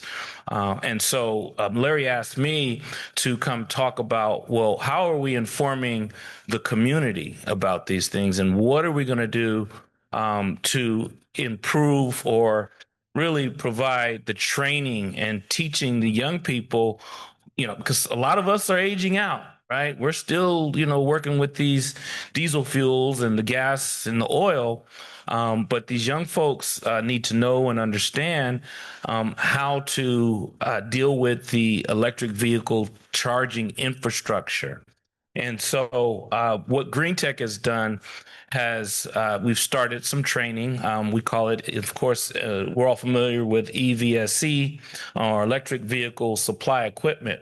And we actually installed 6 electric vehicle chargers in a low-income community in Sacramento known as Del Paso Heights. And so what happens now is people are pulling up and they're charging. More and more people are purchasing because of the 2035 mandate. We have to get used to these things. And so as people are pulling up, they're charging their vehicles. We have young people who are explaining to folks, this is how you charge. If it breaks down, we have young people who are becoming mechanics and learning how to, and technicians and learning how to fix these electric vehicle chargers and help the people who are pulling up and learning. So we call that an equitable transition, equitable electric vehicle transition. And so we've trained over 60 young people over this last year. It's the 72-hour training of EVSE. Now there are certifications, which also include OSHA 10, but there are new certifications now. Our young people are picking up skills that they can take anywhere, all over the country. But our young people at this moment are mostly urban folks in the Sacramento area. But as some of you may know, the rural areas are really devoid of a lot of these electric vehicle charging infrastructure. But the state of California and CARB and CDC is really moving to fix that. And so the question is, who will provide the maintenance and the tech work on those as well? And again, as we begin to increase our training, these young folks will have jobs, not just in the urban areas, but also in the rural areas or wherever these are.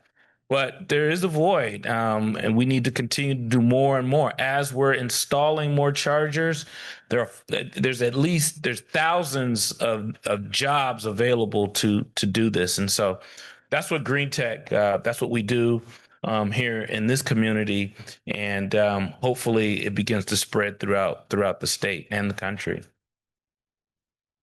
Thank you, Simeon, for your community-based view of engagement in the heavy-duty space, the infrastructure space. He is a little modest. He is a phenomenal leader here, not just in Sacramento, but the state in community solutions for their heavy-duty transportation electrification solutions. Right now, we'll go ahead and move into panel discussion. We have a few questions here. I think we'll allow for some flexibility. If everybody's open, great, because I would like to allow for some time for audience questions as well. Let me start with Wes real briefly. As a professional working with municipal and private fleets, please share some lessons learned when talking to customers about zero-emission trucks. Sorry, you got to be honest. You have to be really honest where EV works and where it doesn't work, and more so where it doesn't work. Because the last thing that I want to do is take my existing customer base and then oversell them on a product that doesn't meet their expectation. So when we first started doing this, we had to make the capital investment to buy the trucks. So I wanted to load test the trucks myself, put them on route, and make sure they'll do what I was told they would do on the spreadsheet or on the TCO that I was promised by the OEM. But yeah, and so what we've decided to do with them is all of our customers, like I drove a truck up here from Fresno, and I have to be real on, hey, where do I charge? How is the charging infrastructure? I drove from Kingsburg to Turlock. It's about 109 miles. I charge from Turlock and I'll make it here to the hotel. The truck is going to go to Rockland tomorrow for the city of Rockland. I want to say, take this truck and drive it for 2 weeks. Tell me what you think. Poke holes in it. So if you want the adoption to happen there, I think that's been the most valuable thing, is give the truck to the customers. And then you kind of, I'll tell you this, the first 2 $200,000 car I thought I'd buy wouldn't be a step van. I thought it'd be a Ferrari. And I have this, very expensive box truck, right? And so it's kind of painful to let, your customers tear them up, but that's the point. So the truck I have out there has 13,000 miles. I drive it everywhere and I let my customers tear it up and let them make their decisions, poke holes in it, and then be honest about the answers, where it'll work and where it won't. Great. Thank you, Wes. The California Energy Commission is responsible for providing funding and policy structures that advance the state's zero-emission infrastructure. Please share some success stories in the heavy-duty sector. So I have a couple of examples, just want to share. We had a Center for Transportation and the Environment project called NorCal Zero. It was awarded a CEC grant of over $9.8 million back in 2021 and over $11 million from CARB for the vehicles. The $9.8 million was for the hydrogen refueling station that they were going to construct. This was the result from our first joint solicitation with the Air Resources Board, and it was called Zero-Emission Drayage Truck and Infrastructure Pilot Project, and the CTE project was one of 5 awardees. It was actually the first one to complete the construction of a hydrogen refueling station near the Port of Oakland. It deployed 30 Class 8 Hyundai Exient fuel cell electric drayage trucks that were in operation and fueling for over a year with very minor issues. They still continue to fuel today. The project closed with CARB earlier this year, and it's in closeout activities with the CEC now. But it was a pretty successful project and very shocking to see it be the first one to complete. And the second one was a Watt EV Bakersfield project, which was Watt EV was funded $1 million through our Best Fit solicitation, which was one of our first innovative charging solutions solicitations. It was also funding new innovative business models. So the CEC provided $1 million in funding towards this project, and they installed 16 dual port chargers, Charge America chargers that were capable of delivering to 360 kilowatt hours. And I believe Watt EV was using its own fleet, but the station is open for public use, I think, via reservation system. So that project was also awarded in 2021. It did have some delays with utility. It was also funded another grant through our Energy Research and Development Division for the solar and battery energy storage system. Our grant from my division was for the 16 chargers, but that project closed out this past October, and the station still remains operational and successful now. If I could add to that, the Watt EV station in Bakersfield is pretty legit. It's awesome. I drive 22-foot step vans, and trying to park them in a Walmart parking's electric charger designed for a Prius is horrible. You usually piss a lot of people off because you block half the parking stalls. Watt EV is pretty nice. It's designed for commercial trucks. It's a nice station. Thank you. Yep. Yeah, great. Thank you, Michelle. Thank you, Wes, for that comment. That NorCal Drayage project that Michelle referenced in Oakland was a global project. The manufacturer was done overseas for those fuel cell trucks. Glovis USA was the fleet demonstrator, as well as some other partners in that project. Thank you. Kim, the foundation is focused on providing automotive technician pathways and training for California's youth and California dealers. Please share how we can collectively ensure vehicle and fleet success in this space. I think I'll just repeat it over and over. Awareness, awareness, awareness. Young people in California don't know that these careers are open. If they have the mechanical gift, they are very lucrative careers. And we need to come together. Again, I'm thankful to be here today. I work closely with California's franchise dealers, but other industries need to come together. We recently launched our organization along with the Automotive Service Councils of California and some educational organizations launched a collective, California Automotive Technical Education Alliance. We call it CATEA. We launched it earlier this year, and it's an opportunity for all of us to come together to collectively encourage young people to enter the trades. Automotive and heavy duty is the trade that we're looking for, but everyone in the room knows these career paths change lives. I see it day in and day out. Simeon was just talking about it. It's an opportunity to change your life, your family's socioeconomic path. And there's such a huge opportunity now with ZEV because there's a need for people to learn an entirely new way of thinking. And our current technicians, some of them are comfortable with it, some of them are not. So it's really leaving a lot of openings just for awareness. Great. Thank you, Kim. Green Tech provides an invaluable community service while creating economic pathways for trainees. How is this possible, Simeon? How are we doing it? Oh, grace of God for sure. Because what she just mentioned, what Kim just mentioned, there's a little bit of pushback to make these changes. But the way we are doing it, again, similar, and it sounds like you're doing great work, bringing young people in and basically informing them of the options that are out there. We know that electricians make really, good money in most cases, but we need to inform young people about what electricians can do, all of the different variety of jobs that can be done.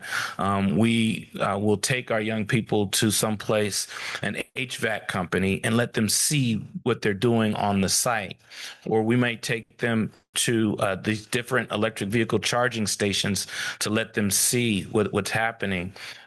We take them to these different places so that they can get a feel and understanding of what the career entails.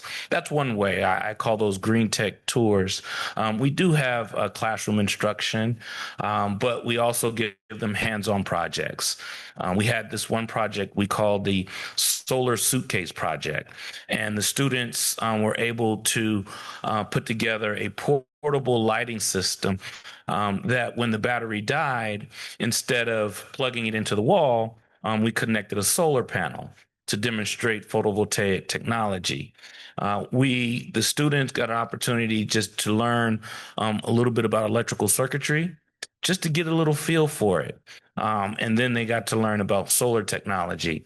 When we take them to all of these different options, then they kind of get an understanding of if that's what they actually want to do. And then we do provide pre-apprentice construction.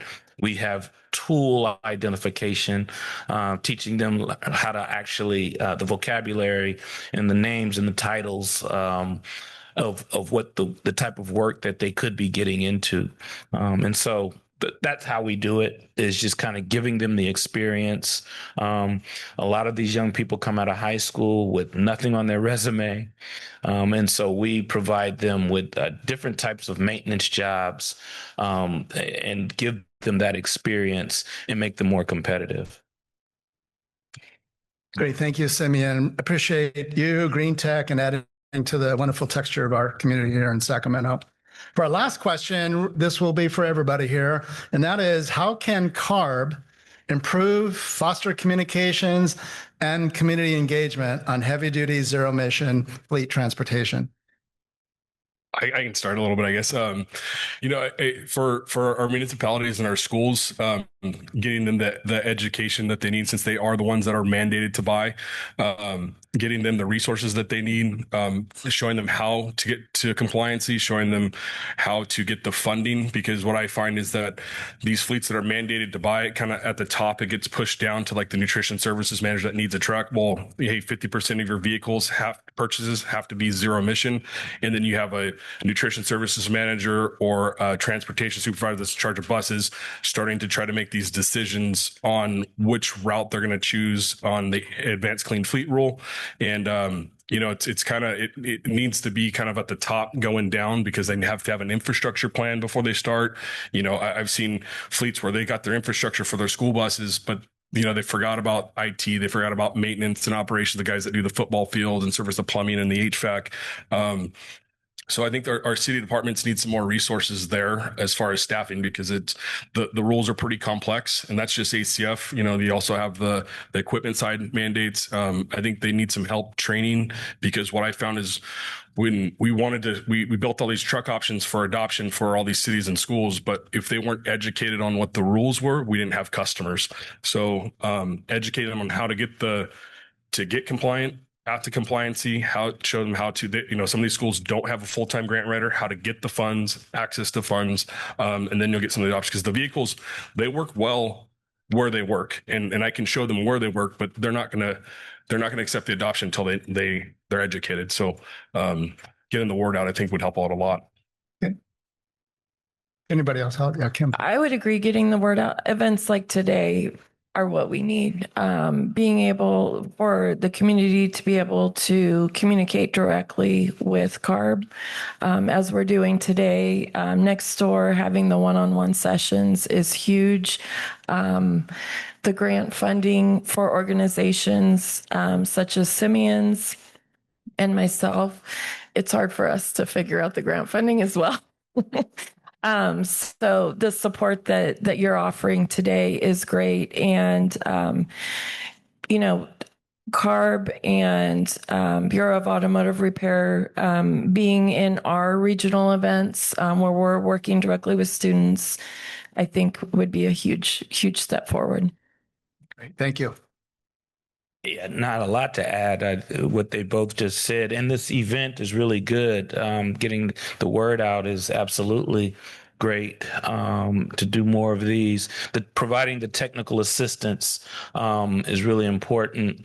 But I'll tell you, when we do get the funding and the support, I tell you, the bureaucracy is really difficult. I know we might call it red tape, but it's like a fog and it's a crowd, and sometimes there's, can I be honest? Please. The money's supposed to come in January, and sometimes it doesn't come until December. Not prior December, but at the end of the year, and it just makes it difficult. And so, if we could get through some of the bureaucratic issues, it would certainly make things easier for those of us who are in need of the support. Yeah, thank you, Simeon. Appreciate that real talk. Michelle, I'll give you an opportunity. Yeah, I want to just echo what the rest of the panel has said. I think events like this are very helpful and educational, and just hearing the feedback from the participants and the questions that are being asked. From the CEC perspective, I think it's very helpful too, just hearing what you guys have to say, interacting with you, learning how we can, more streamline our grant funding opportunities to make them easier to apply to. We have taken that. We have tried to streamline them in the last couple of years. But I think events like this are very helpful. I've seen the CARB website. It's been updated. It has very useful information and links for ZEV resources. So I think just keep doing what you're doing. Great. Thank you. How about we give a round of applause to the panel members, and we will take a 15-minute break. Panel members will be here if you have questions and want to ask them one-on-one. Thank you. Thank you. Good morning, everybody. Going to go ahead and get started with our discussion of funding. So we're going to talk about programs like CORE, HVIP, ISEF, and CalCap. We're going to start with the CORE topic, and then we'll go on to HVIP. We'll talk about the ISEF program, which is a subset of HVIP, and then CalCap will be after that. So starting with CORE, this is the off-road incentive program. A couple things about CORE. It's The idea is to accelerate the deployment of advanced zero-emission off-road technology by providing a point-of-sale discount. And it covers a wide range of off-road equipment, things like agricultural equipment, construction equipment, commercial hovercraft, airport support, forklifts, and more. And at this point, over 700 businesses have participated in CORE, and more than 3,000 pieces of equipment have been funded. 69% of those fundings deployments have been in priority populations. So it's been a great way to help support small businesses and disadvantaged communities. Couple of guiding principles about CORE. The idea is to keep it simple. The idea is a streamlined process, makes it easy for businesses to access these incentives. Most of the paperwork is handled by the dealer for you. So you would negotiate with the dealer the same way you would with any other kind of purchase. And then there's a point of sale discount. There's no rebate. It's just a discount at the time of purchase. The program also aligns with and reinforces CARB's clean air goals and programs and the long-term heavy-duty investment strategy. Some of the funding is reserved for small business to help prioritize our small businesses in underserved communities, and that helps ensure broad access to these programs across the state. And so by doing that, we are supporting more equitable investments, and eventually, as these technologies mature, as they become more cost effective, they can graduate from the program when they kind of go out to the wider market.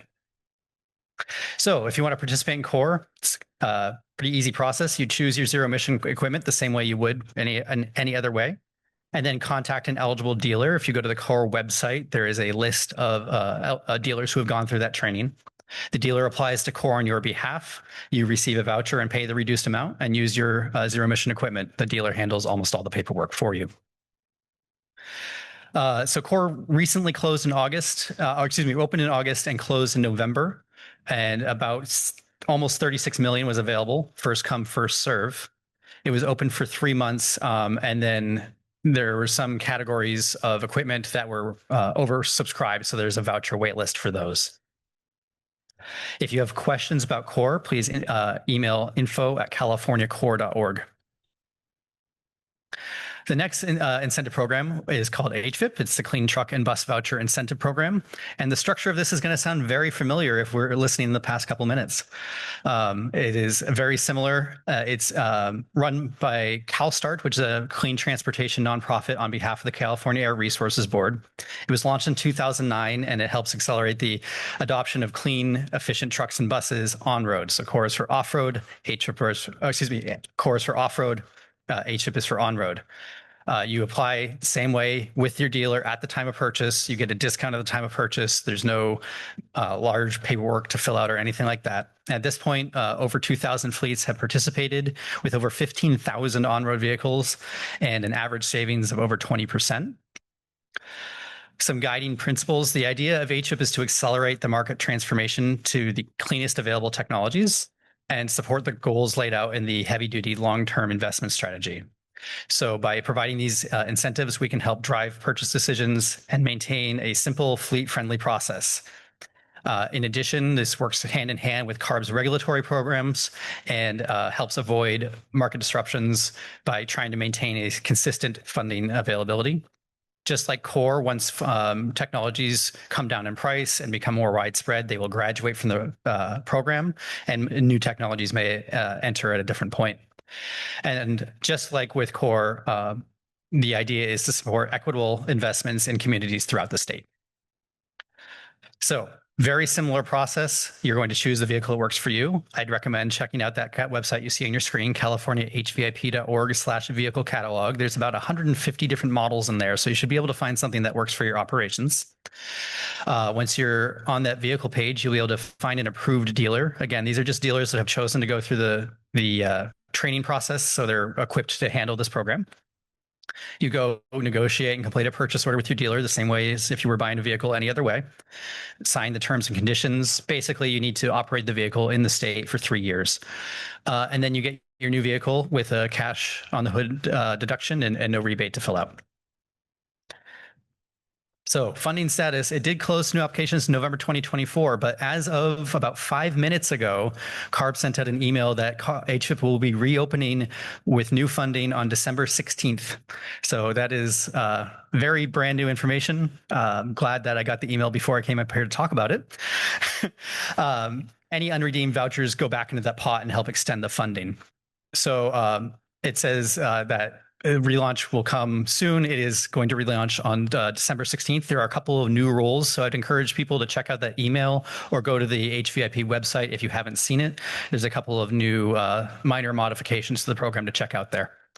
But one of the bigger things that was launched in the fall was that larger fleets are now eligible to participate in a way that they were not before.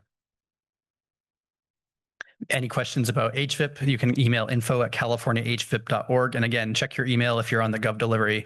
An email just came out a little while ago. Part of HVIP is called the Innovative Small E-Fleet or ISEF project. And ISEF was launched in 2021. It's established as a set aside within HVIP. And the idea was to accelerate market transformation by reducing the purchase price of zero-emission technologies, specifically for small fleets in innovative ways.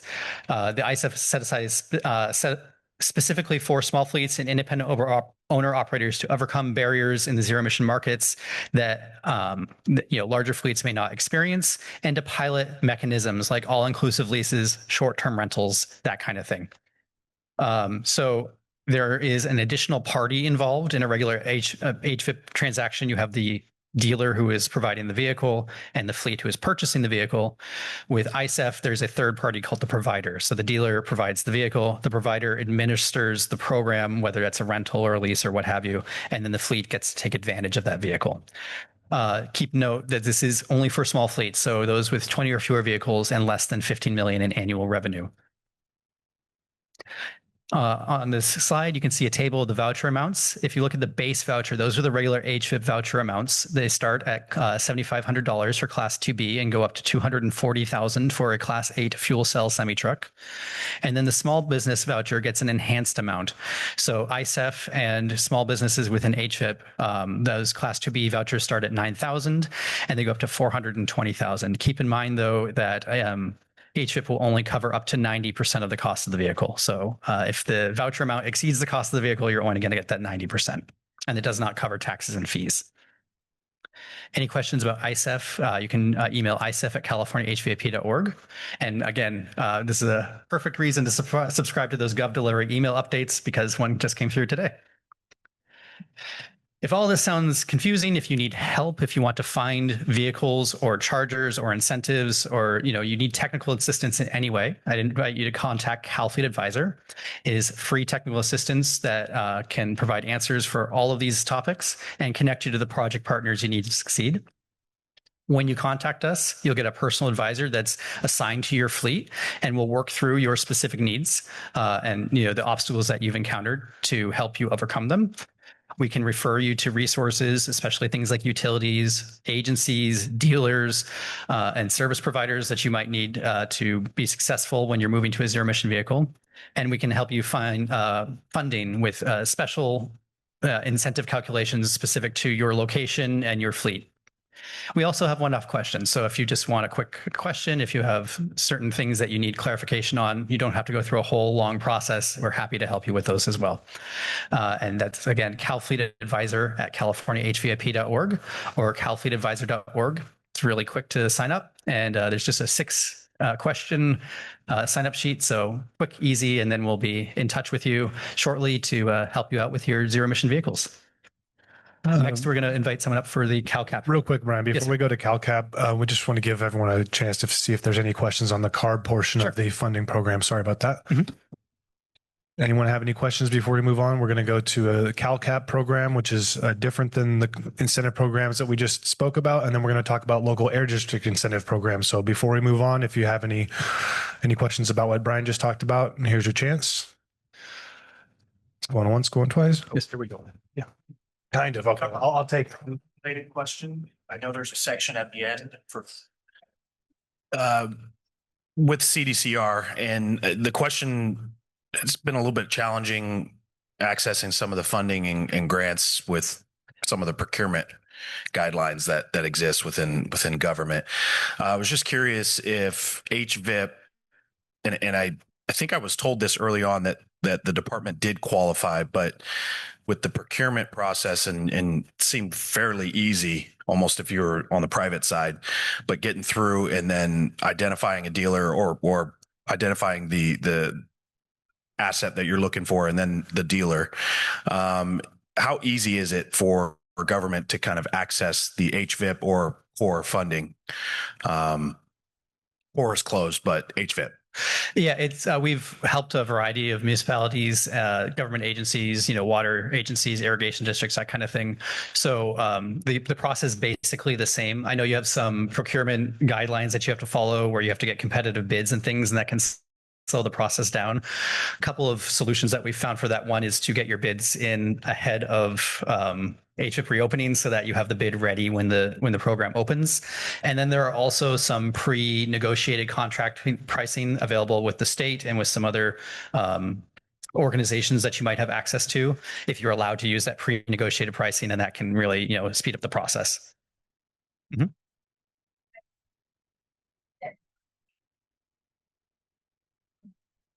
For public fleets, so that it takes longer for procurement. So I can connect with you, but I'm not too sure a set aside just for.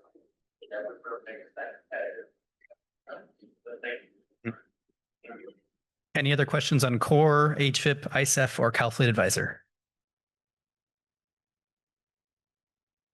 We can move on.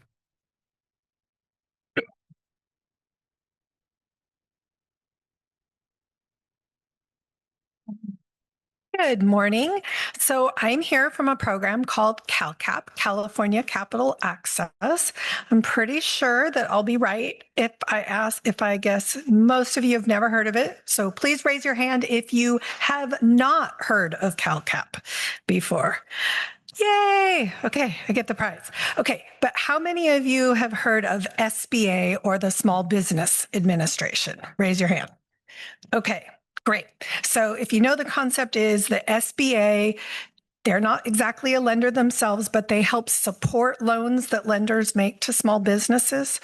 That's very similar to what CalCap does. CalCap is California only. The basic CalCap services started in 1994. And then we have been working with CARB since 2009. We previously had a program, had a really long title, CalCap CARB, Truck Loan Assistance, Air Quality, something. It was for the conversion to clean diesel. So some folks here might have even used a CalCap lender to buy a vehicle previously. Now we have a program that has the overarching name CalCap Z, Zero-Emission Heavy Duty, but it does include medium duty as well. We just wanted people to understand, like, hey, it's not for like your passenger car, okay? Please don't come and ask us about, I want to buy a, sedan to drive my family around. That's excellent, but that's not the task that we have. So what CalCap Z does is work with lenders to provide them with risk management for when they make loans to mostly small fleets. So in this program, Z actually covers three pilots. One is paid for by CARB, called Zero-Emission Heavy Duty Vehicles. One is paid for by California Energy Commission, called Zero-Emission Heavy Duty Infrastructure. And one is paid for by Southern California Edison, Zero-Emission Truck Bus Infrastructure Funding. But the concept with all these is that vehicles are expensive already to obtain. Zero-emission vehicles, although your overall cost of ownership is comparable or less to diesel, it is more upfront. So there's an acknowledgement that, like, hey, that's a big loan for someone to take on. And these programs can be used with all the vouchers, all the incentives, but still sometimes even subtract the incentive. It's still a larger loan than what you've done before. Maybe you just don't have experience getting a loan like that. What we do is give the lenders a risk management tool so they have one less reason to say, oh, we can't make this loan. And also, by the nature of these specialized programs, the lenders that have signed up to use them, who are our participating lenders, they're already aware of the zero emission space. You're not going to have to be telling them, oh, this is actually going to be, lower cost of ownership for me overall. They're not going to be questioning you as to, why do you want a zero emission instead of buying a diesel truck? So they're going to already be on top of that. And the eligibility for vehicles is very broad. So when we're talking statewide, I'm going to kind of, okay, well, actually, I'll just ask, is anyone here located in the Southern California Edison service territory? Okay, I'll cover it for you really quickly. So the way these programs work is the lenders deal with the fact that there's 3 variations on the program. You don't have to worry about that part other than that they'll be like, hey, you have to sign this and this. But throughout California, it can be any type of zero emission powertrain, new or used. It does need to be a medium duty, heavy duty vehicle, 8,500 pounds gross vehicle weight or more. You can include a trailer in the purchase, and the fleet size is up to 20. If you are in the Southern California Edison service area, it is battery electric only, but any fleet size. So, and the purpose of these programs, along with the incentives, is to help speed the transition to zero electric. So making it more possible. And then a question I get is like, well, are you paying the lenders? What are the lenders getting? The lenders are getting a risk management tool, which is to say that we don't give them any money unless a really unfortunate situation occurs, which is the fleet, the small business that borrowed has struggled to the point of defaulting on the loan, and then the lender has taken the loss. So we're there to back them up, but we're not paying them. They're not getting extra money from us for your loan. And then the infrastructure portion, because it does vary, whether or not you're planning to charge at a spot you control or maybe at a depot, but the program does include the infrastructure portion. And again, there's a statewide piece that is can be any type of zero emission. So that could be electric or hydrogen or some future technology I don't know about yet. And then in the Southern California service area, it would be battery electric only. And I'll go back. So that's CalCap. Let's see. I don't think, okay, this set of slides doesn't have our QR codes, but we do. I have a little table in there, or if you just want to go to the round table, half round table out there, there's a flyer that has QR codes. You can see our lender list. Question? Okay. All righty. Thank you very much.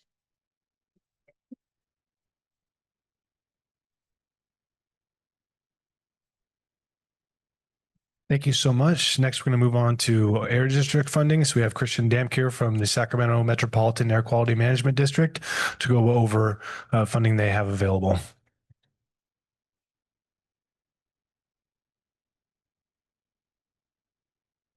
There we go. Thank you, Anthony. Thank you, Air Resources Board, for inviting us here to talk. Good morning. It's still morning here.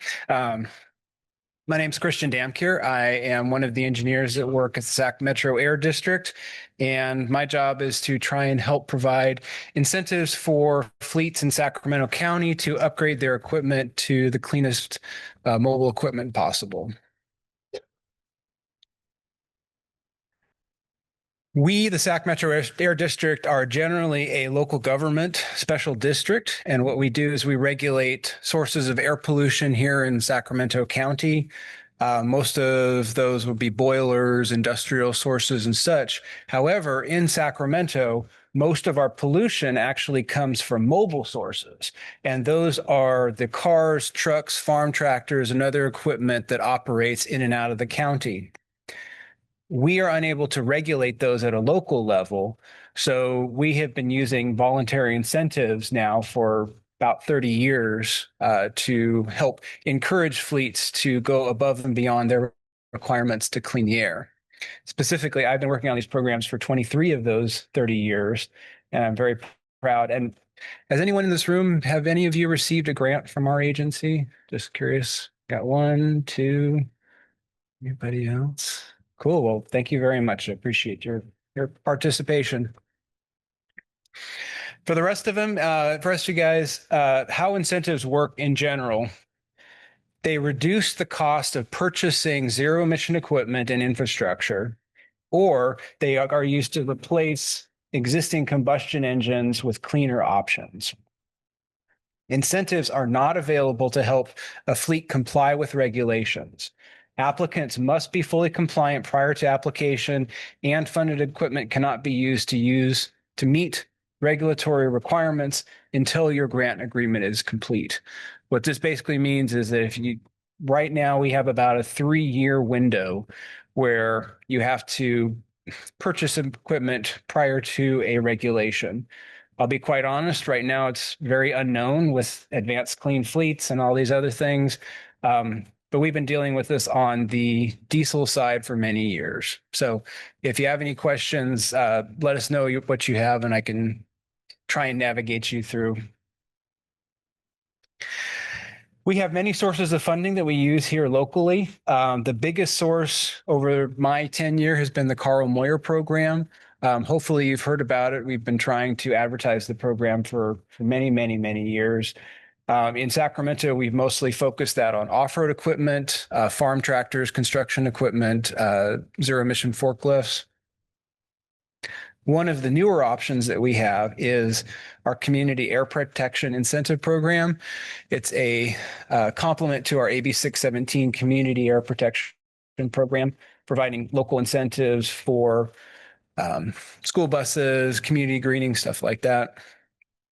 We are also fortunate enough to have federal funding under the CMAQ program for our CCAT program.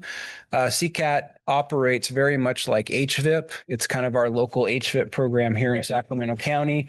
It can be stacked, one of the few programs that can be stacked with HVIP. And it's been very, very popular. So popular that we've run out of funding for this year, but we are actually on track to receive federal funding for our CCAT program in 2026. So stay tuned. And then just local, we have our local DMV surcharge. If you live in Sacramento County, every time you renew your vehicle, you pay my salary. So thank you. And on top of that, we have state and federal grants also that we get from time to time, and that helps, round out the edges for our plate of funding. These are projects that we've typically funded. I've been fortunate to work on pretty much everything on the slide. On the on-road side, the newer options are going to be our light duty and medium duty and heavy duty ZEVs. Our agency has focused our efforts to promote the cleanest technology possible. And for the most part, that is zero-emission trucks. To complement that, we've also been very aggressive in school bus replacement programs. I hope every one of you has seen one of our electric school buses running around your neighborhood. We've worked very hard to secure that. And it's one program that I've worked on that it's very near and dear to my heart, and I'm doing everything to promote it. It may not help everyone in this room, but I hope everybody appreciates what we do. For the off-road side, we've done farm equipment replacement for a very, very long time.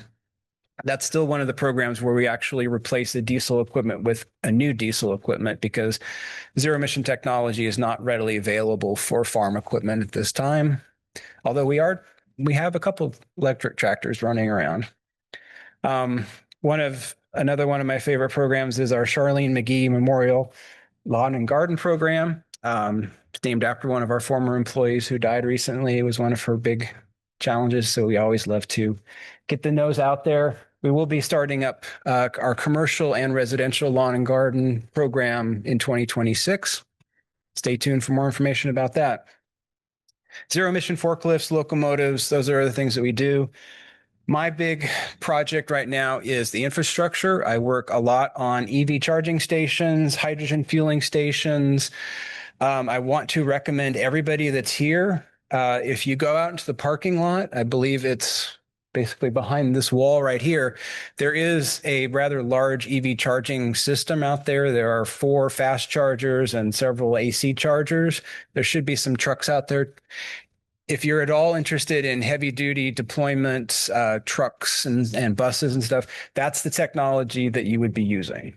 So if you want to see what is coming, just walk out the door. If you have any questions, let me know. I'm a geek on this stuff, I can tell you. Probably far more than you want to know. The other thing we're working on is community greening and air filtration programs, not really relevant to this workshop, but hopefully we're going to make the community look better and make people breathe better as well. So for 2026, we don't really know yet. We are working with our funding partners to secure the funding. The state budget this year was a little bit of a challenge with a lot of last minute changes. We are very confident. We have money in the bank, so it's not a big problem. We're looking at about $16 million probably for next year. However, a lot of that is going to be reserved for a lot of special community projects to support our AB 617 programs, but we just don't know exactly how that's going to roll out yet. What I recommend is we have a QR code here. This takes you straight to our email listserv sign-up page. So if you want to be the first to know, go to this website and sign up, and I'll hold it for a little bit if anyone wants it. I know it's kind of far away, but I'm in the next room for the rest of the event. If you have any questions, you can come by. I'll walk you through everything. So that's my elevator pitch. We are working very hard to try and find opportunities to bring more funding to the region and work with fleets to deploy technology ahead of regulations in a way that demonstrates everything for the community. And that is our QR code that takes you straight to our website. It's also airquality.org. Hopefully it's fairly easy. I believe I have a little bit of time for any questions. If anybody's got a burning question right now.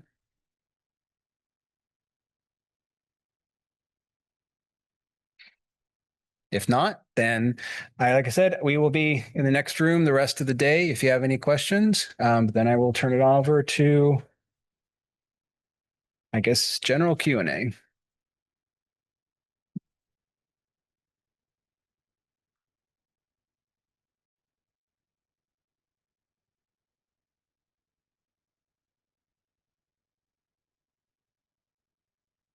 We'll be doing our state and local government requirements presentation next.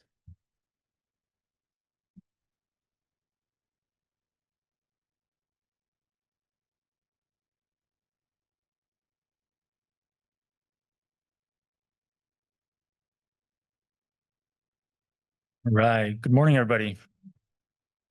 My name is Andrew. I'm going to be going over the requirements for state and local governments.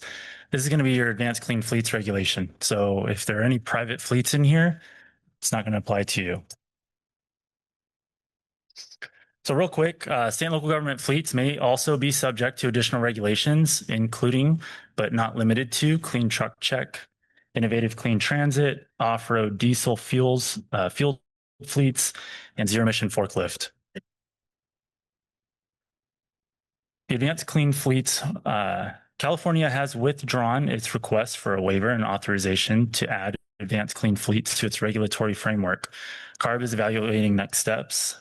The state and local government fleets portion of ACF would remain subject to amendments under AB 1594, which preserve CARB's authority to provide added flexibility for most public agency utilities.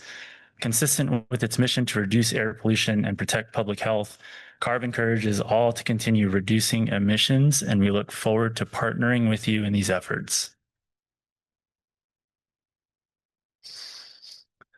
So CARB had a board hearing on September 25th. We repealed parts of the ACF regulation applying to federal and private fleets, including requirements for drayage trucks. It also extended the 50% ZEV purchase requirement by 3 years and delay the 100% ZEV purchase requirement to 2030. I'll be covering this in further slides. It also extended the exemption for small fleets in designated low population counties until 2030. Also expanded compliance flexibilities, and were expected to be effective before January 2027. And you can see the more details on the link provided here. So the applicability for state and local governments, state or local government agency is a city, county, public utility, special district, local agency or district, and any department, division, public corporation, or public agency of the state of California. It applies to any state or local government agency in California that owns, leases, or operates one or more vehicles with a gross vehicle weight rating greater than 8,500 pounds. So if I can get a show of hands, who in here is a public agency? Okay, so quite a few of you. All right. So we have a list here of excluded vehicles. School buses, it's defined by California Vehicle Code 545. Emergency vehicles defined in California Vehicle Code 165. This one is that for emergency vehicles, as long as you meet that definition, your vehicles are going to be excluded from compliance calculations. I know a few agencies in here may think that their vehicles are emergency vehicles, but they need to meet that definition. We also have vehicles awaiting sale, military tactical vehicles, historical vehicles, dedicated snow removal vehicles, certain 2-engine vehicles, heavy cranes, transit vehicles subject to innovative clean transit regulation, and vehicles subject to zero-emission airport shuttle regulation. Okay, so here we have the ZEV purchase schedule. This is going to be our default pathway. Starting in 2024 to 2026, 50% of purchases need to be zero-emission vehicles or near zero-emission vehicles. Starting January 1st, 2027 and after, 100% of purchases need to be zero-emission vehicles or near zero-emission vehicles. Now, in the map to the right, we have some designated low population counties. These counties, agencies in these counties, they're going to be delayed until 2027. However, you still need to report. So agencies in those designated counties, and then if you have 10 or fewer vehicles, they'll be exempt till 2027. Model year 2035 and earlier, near zero emission vehicles will also count as a full zero emission vehicle. Okay, so I'm going to kind of showcase this slide a little bit. So with the amendments, I'm going to kind of flip back and forth to make this quick. So if you see 2024, 2026, and then January 1st, 2027, you see that delay by 3 years. So 2024 to 2029 is now 50%. And then January 1st, 2030 and after is going to be 100%. New purchases need to be zero emission or near zero emission vehicles. It also extends for those agencies and designated counties and divisions with 10 or fewer vehicles. It's going to extend that delay until 2030. However, reporting is still required.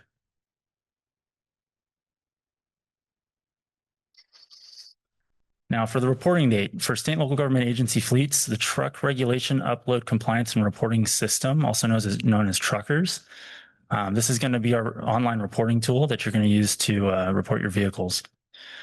The initial reporting deadline was April 1st of 2024, and with an annual deadline of April 1st until 2045. Any changes to the fleet need to be reported to truckers within 30 days of occurrence. So any added vehicles, removed vehicles, backup vehicles that exceed their allowable mileage, and any conversions.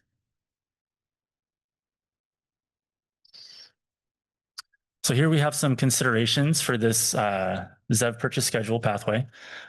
Existing compliant internal combustion vehicles can be operated indefinitely, so there's no useful retirement or useful life retirement for this option. There are early access action credit. So ZEVs purchase early or in excess of purchase requirement count 1-for-1 towards future combustion powered vehicle purchases. So if you are in excess of that 50%, so if you purchase 2 vehicles and they're both zero emission vehicles and you're under that 50% requirement, that second vehicle will be used as a credit for a later purchase of a combustion vehicle. There are some flexibility provisions. Several flexibility options require fleets to be replacing vehicles that are at least 13 years old. Compliance is assessed at the end of each calendar year for all purchases made during that calendar year. Non-transit vehicles owned by transit agencies subject to the Innovative Clean Transit regulation are exempt through January 1st of 2030.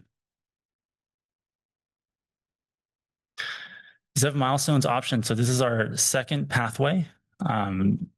It is available to state and local government agency fleets. It's a flexibility to comply regardless of vehicle age or mileage. It's a phased in approach based on ZEV suitability by vehicle type.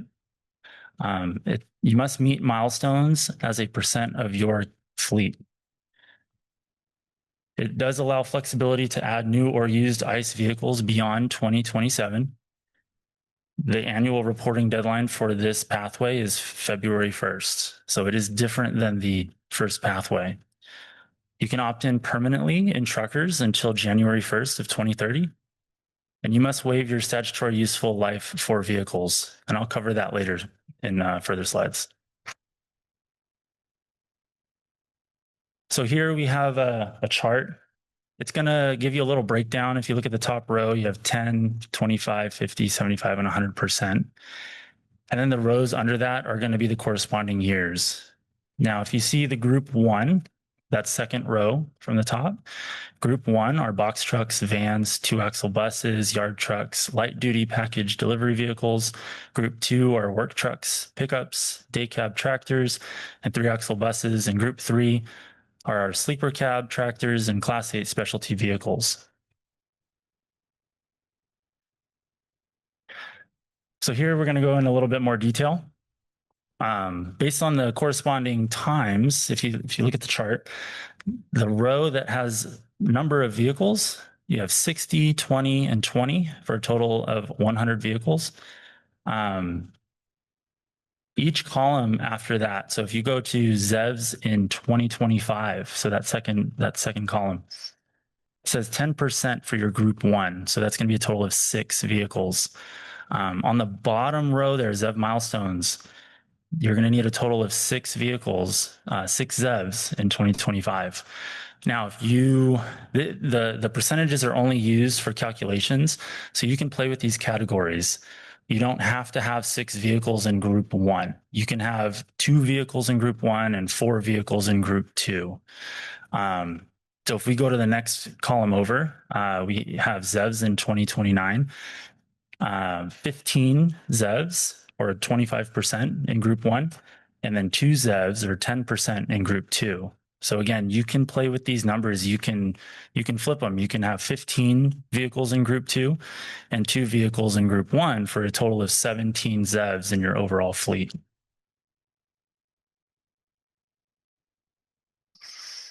So there's kind of a slew of exemptions and extensions here. What I would recommend that you look at your fleet demographics, see if any of these apply to you, and reach out. It's going to be our truckers email. So it's truckers@arb.ca.gov to start that application process.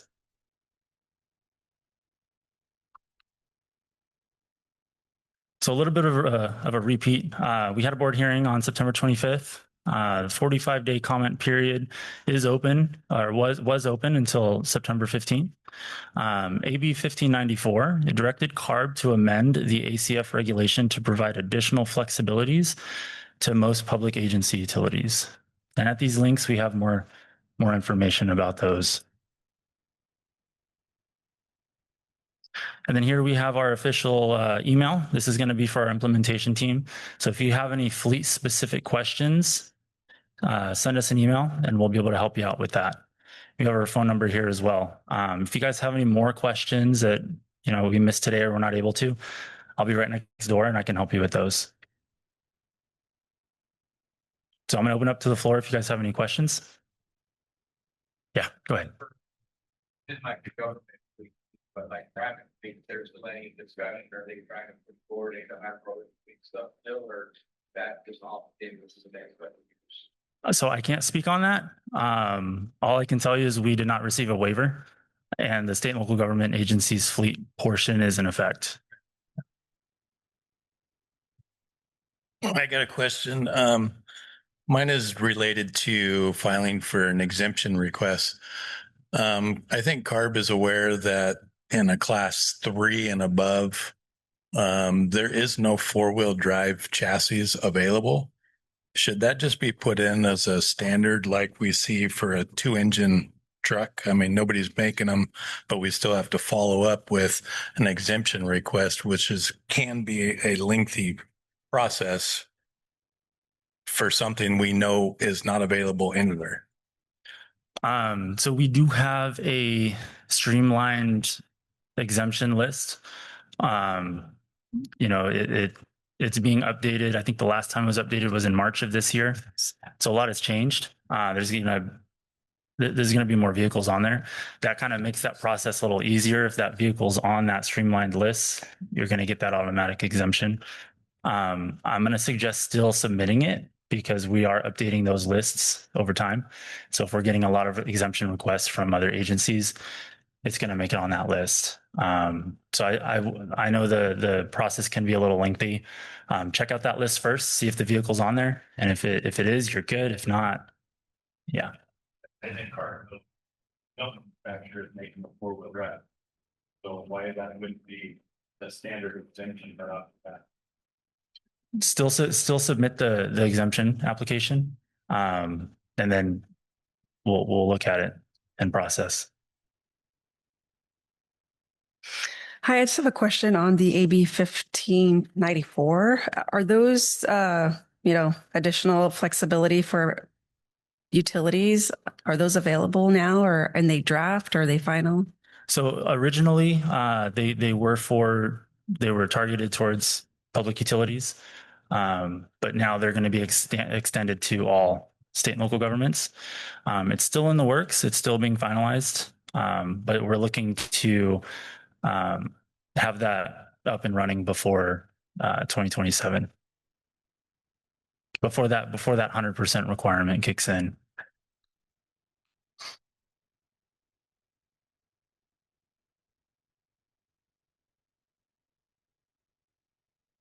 All right. Thank you.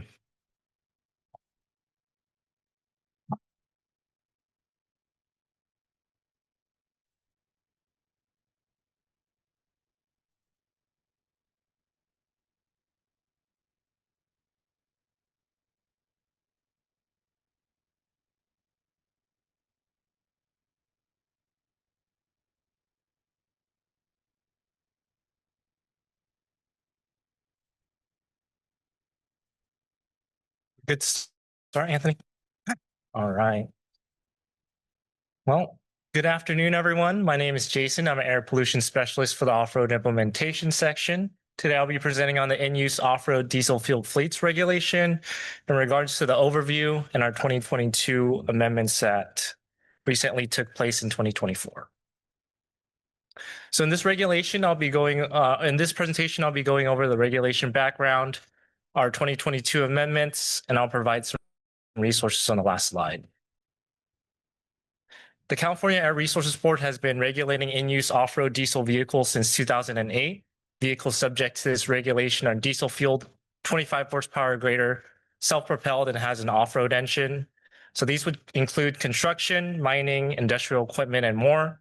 But some 2-engine on-road vehicles and workover rigs are subject to this regulation as well.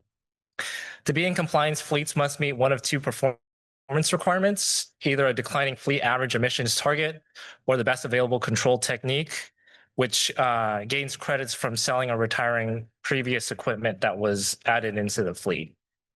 Currently, there's a ban on adding tier 0s, 1s, and 2s, and all vehicles subject to this regulation must be reported and labeled with an equipment identification number that's located on that right side, that red sticker with white lettering. There's a 5-minute idling limit policy, and there are a few exceptions for that. For example, idling during maintenance, and dedicated snow removal, part-time agriculture, and emergency vehicles are exempt from most requirements, but reporting and labeling is still required. These are our 2022 amendments that recently that got approved by the Office of Administrative Law on October 1st, 2023. They include the tier phase-outs, expanded ban on adding vehicles, renewable diesel usage, contracting requirements, and the voluntary zero-emission flexibilities.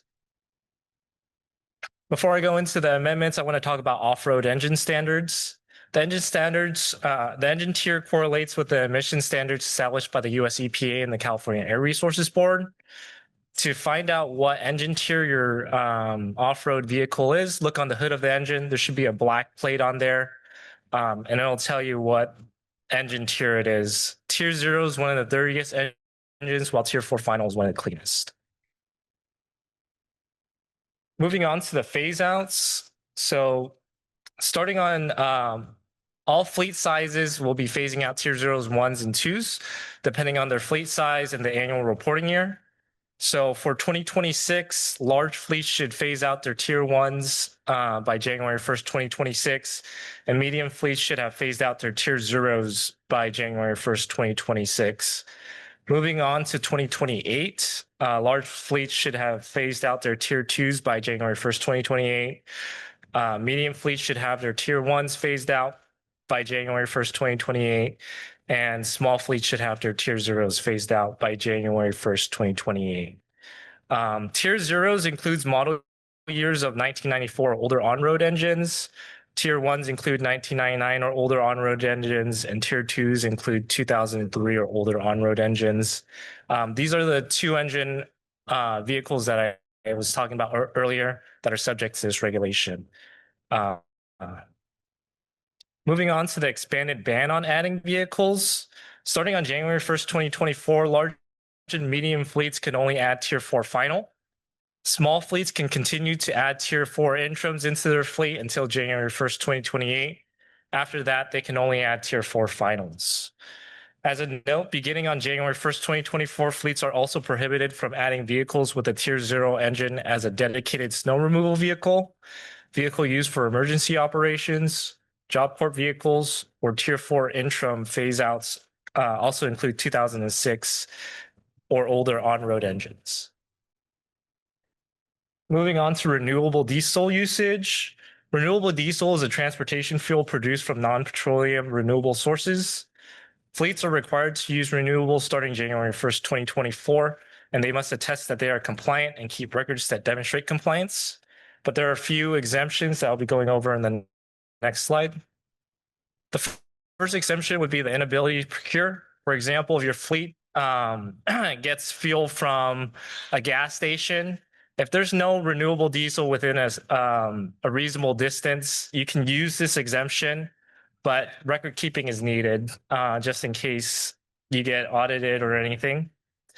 If the fleet's completely made up of 100% of Tier 4 final, model year 2010 or newer on-road engines for the two engine vehicles that are subject to this regulation, or zero emission, you're exempt from procuring renewable diesel. If you're designated as a captive attainment fleet or operating in a captive attainment area, then you are exempt from procuring renewable diesel. And for areas that go below 20 degrees Fahrenheit, we have a cold temperature exemption, which includes cold climates and intermittent low temperatures. More documents will be needed to submit for that in order to use this exemption, but it's only for areas that basically go below 20 degrees Fahrenheit. Starting on January 1st, 2024, we had contracting and prime contractor requirements. So all public works awarding bodies and prime contractors must obtain a valid certificate of reported compliance for any fleets hired and their listed subcontractors. They shall not enter into a contract with a fleet that does not have a valid certificate, and there are exemptions for emergency operations. In addition, prime contractors must also report observed non-compliance to CARB, such as unlabeled vehicles or fleets without a valid certificate, disclose ownership information to CARB at the job site, and post signage with off-road diesel information. I have that signage as one of the links in my resources. The voluntary zero-emission flexibility vehicle to vehicle. For each zero-emission vehicle adopted, the fleet may continue to operate a Tier 1 or Tier 2 vehicle for 2 additional years beyond the phase-out date. That zero-emission vehicle must perform the same work as the diesel equivalent, have a similar max power rating as the internal combustion engine being replaced, and it must be reported to CARB. So I just wanted to go over an example of this. If you traded out if you're a large fleet, which would be that second column right there, and you traded out one of your Tier 2s for a zero-emission vehicle, you would be able to keep that Tier 2 in your fleet until 2030 as a large fleet. That 2 additional years it'll add to that one piece of equipment that you're switching out eventually. As an alternate compliance pathway, we offer the ZETA application, which is the zero-emission technology application. You're basically committing that your fleet's going to overturn your entire fleet to zero emission by 2030 and 2035, and that's up to 50%. In order to submit an application, a fleet must be compliant at the time of submittal and submit 4 months prior to the compliance date. The fleet's committing to turning over 15% of the entire fleet's horsepower to zero emission by 2030 and 50% of the entire fleet's horsepower to zero emission by 2035. The application must include the vehicles being turned over, a list of milestones, the vehicles being acquired, an estimated completion date, and annual reports will be needed. If everything's all good, you'll be continuing as normal. If some progress is shown, an adjustment to the milestones will be needed. And if there's no progress, the application will be revoked. If revoked or denied, the fleets must comply with the tier phase out and fleet average requirements. We had some changes to low use on January 1st, 2024. Year by year low use sunset on January 1st, 2024, and there's new reporting requirements for permanent low use, including a date stamp photo of your hour meter reader. And if the hour meter reader is replaced or altered in any way, you must notify us. We've also added a 3-year rolling average to permanent low use. So permanent low use can be used for an average of 600 hours over 3 years. And low use vehicles that are tier 0 must be phased out by January 1st, 2036. Some last of our amendments are if the emission control label is unreadable, they must be replaced. Carryover back credits have been added to provide flexibility up to the final target date. And newly reported fleets can only comply with the fleet average targets and must meet the phase out requirements and adding vehicle requirements as soon as they report to us. We have some funding resources from the California Clean Off-Road Equipment Voucher Incentive Project, or CORE. Carl Moyer also has some incentives as well, and your local air district might provide some more. Here's some resources. So there's that contractor post signage and an example of a valid certificate and some contact information on this page. Are there any questions for the off-road side?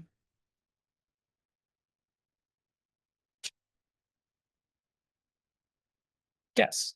You're not a big out on any other like tier. As of right now, we don't have any plans for that. If there are, we'll have to set up amendments for that, which will obviously go to the public before anything else. What was that? Tier 0, I know. Yeah, for permanent low use, only phase out is tier 0s.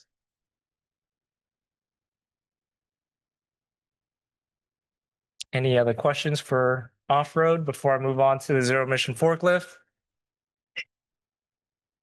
Once, twice, and sold. All right, I'm going to move on to the zero-emission forklift regulation. This is another regulation that's only subject to state and local agencies at the moment due to no authorization from US EPA, but I'll be going more into detail on that in this presentation. For the zero-emission forklift regulation, I'll be going over the overview, phase-out timelines, exemptions and extensions, and a summary of the next steps. The zero-emission forklift regulation was included in the state implementation plan as a necessary measure to meet air quality standards by deadlines established by the Clean Air Act. The regulation aims to reduce oxides of nitrogen and reactive organic gas emissions, which leads to less adverse health cases across the state, and was included as an Executive Order 7920, which sets a goal for CARB to develop and propose strategies to achieve 100% zero emission from off-road vehicles in the state by 2035. Forklifts subject to this regulation are Class 4 and Class 5 LSI forklifts. They would be propane, natural gas, or gasoline fueled. A Class 4 forklift has solid or cushion tires and works on dry and smooth surfaces like indoor warehouses, while Class 5 forklifts have pneumatic tires that work on rough or uneven terrains and can be worked inside or outside. Starting January 1st, 2026, fleet operators may not acquire LSI forklifts, and from 2028 to 2038, LSI forklifts would need to be phased out by the oldest model year first. Fleets should talk to the utility provider by March 31st regarding any necessary upgrades. And again, the California Air Resources Board has not sought authorization from the US EPA for the zero-emission forklift regulation. So CARB staff will not enforce the zero-emission forklift regulation against any privately owned or operated fleets. California state and local government fleets must continue to comply with the zero-emission forklift regulation. So one of the first things that fleets will need to do is initiate discussions with their electric utility provider by March 31st regarding any potential electrical service installations or upgrades. The fleets must provide the address of each California location where the LSI forklifts are being operated, and for each location, the estimated number and types of chargers to be installed each year. If applicable, the power requirements of any infrastructure necessary to be installed, information on other new sources of power demand anticipated, and electrical load profiles depicting locations' typical energy usage on an hourly, daily, and monthly basis. For the forklift model year phase-out timeline, this is just a general timeline of from when to when you'll be phasing out forklifts. So large fleets with 26 or more LSI and zero-emission forklift combined would be phasing out their Class 4 forklifts between January 1st, 2028 through 2035. Small fleets have one more year before they need to start phasing out their Class 4 forklifts between January 1st, 2029 through 2038. And all fleet sizes will be phasing out their Class 5 forklifts between January 1st, 2030 through January 1st, 2038. This is the more detailed phase-out chart. So if we're looking on the second column here, large fleets will begin phasing out their Tier 4 2018 or older model year LSI forklifts starting on January 1st, 2028.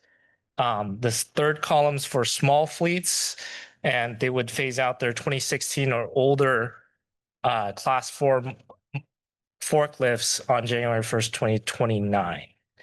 All fleets will be subject to the phase-out chart for the last column, which is Class 5, which would need to phase out 2017 model year or older forklifts that are Class 5 by January 1st, 2030. There are a few exemptions and extensions that allow you to continue to operate forklifts beyond the phase-out date. They include low use, which is operate less than 200 hours per year. If the forklift is used for emergency operations, it could be designated as a dedicated emergency forklift. Another one would be an infield forklift, which is for agriculture, but there is a difference between agriculture crop preparation services and agriculture itself. So you want to know the definition between the two.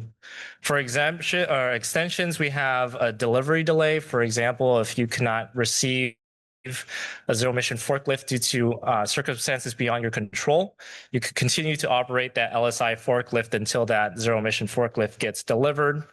For infrastructure construction, if you need to upgrade any charging infrastructure like charging, then this extension can be used to exempt your LSI forklifts until the infrastructure could be completed.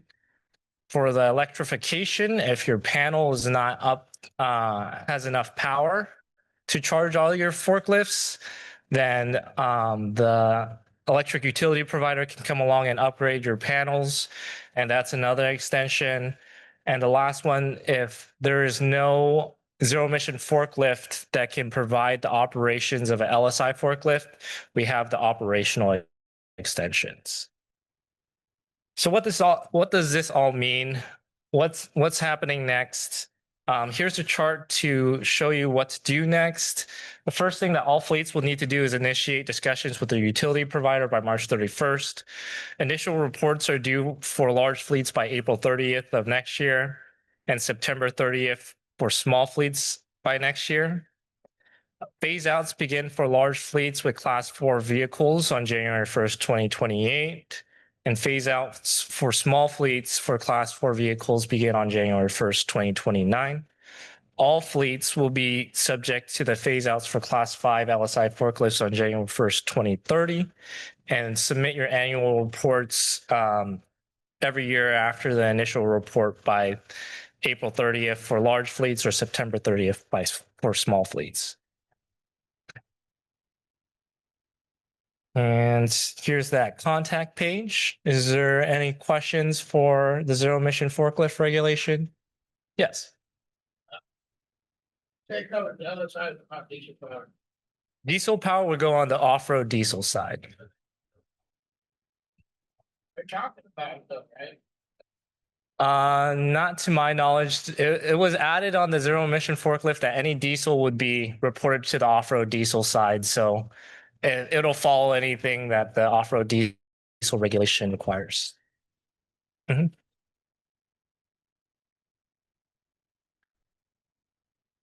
Any other questions for zero-emission forklift?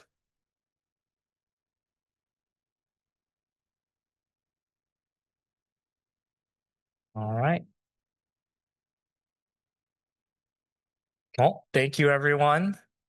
I hope everyone has a great rest of your day. If you have any questions, feel free to email me. My personal email is located on the slide right here. But other than that, have a great rest of your day, everyone. Thanks for coming out. Concludes our one-stop event. We have a QR code and some evaluation forms outside. So please, if you have a moment, please take the evaluation form to let us know how you did. Thanks, everyone.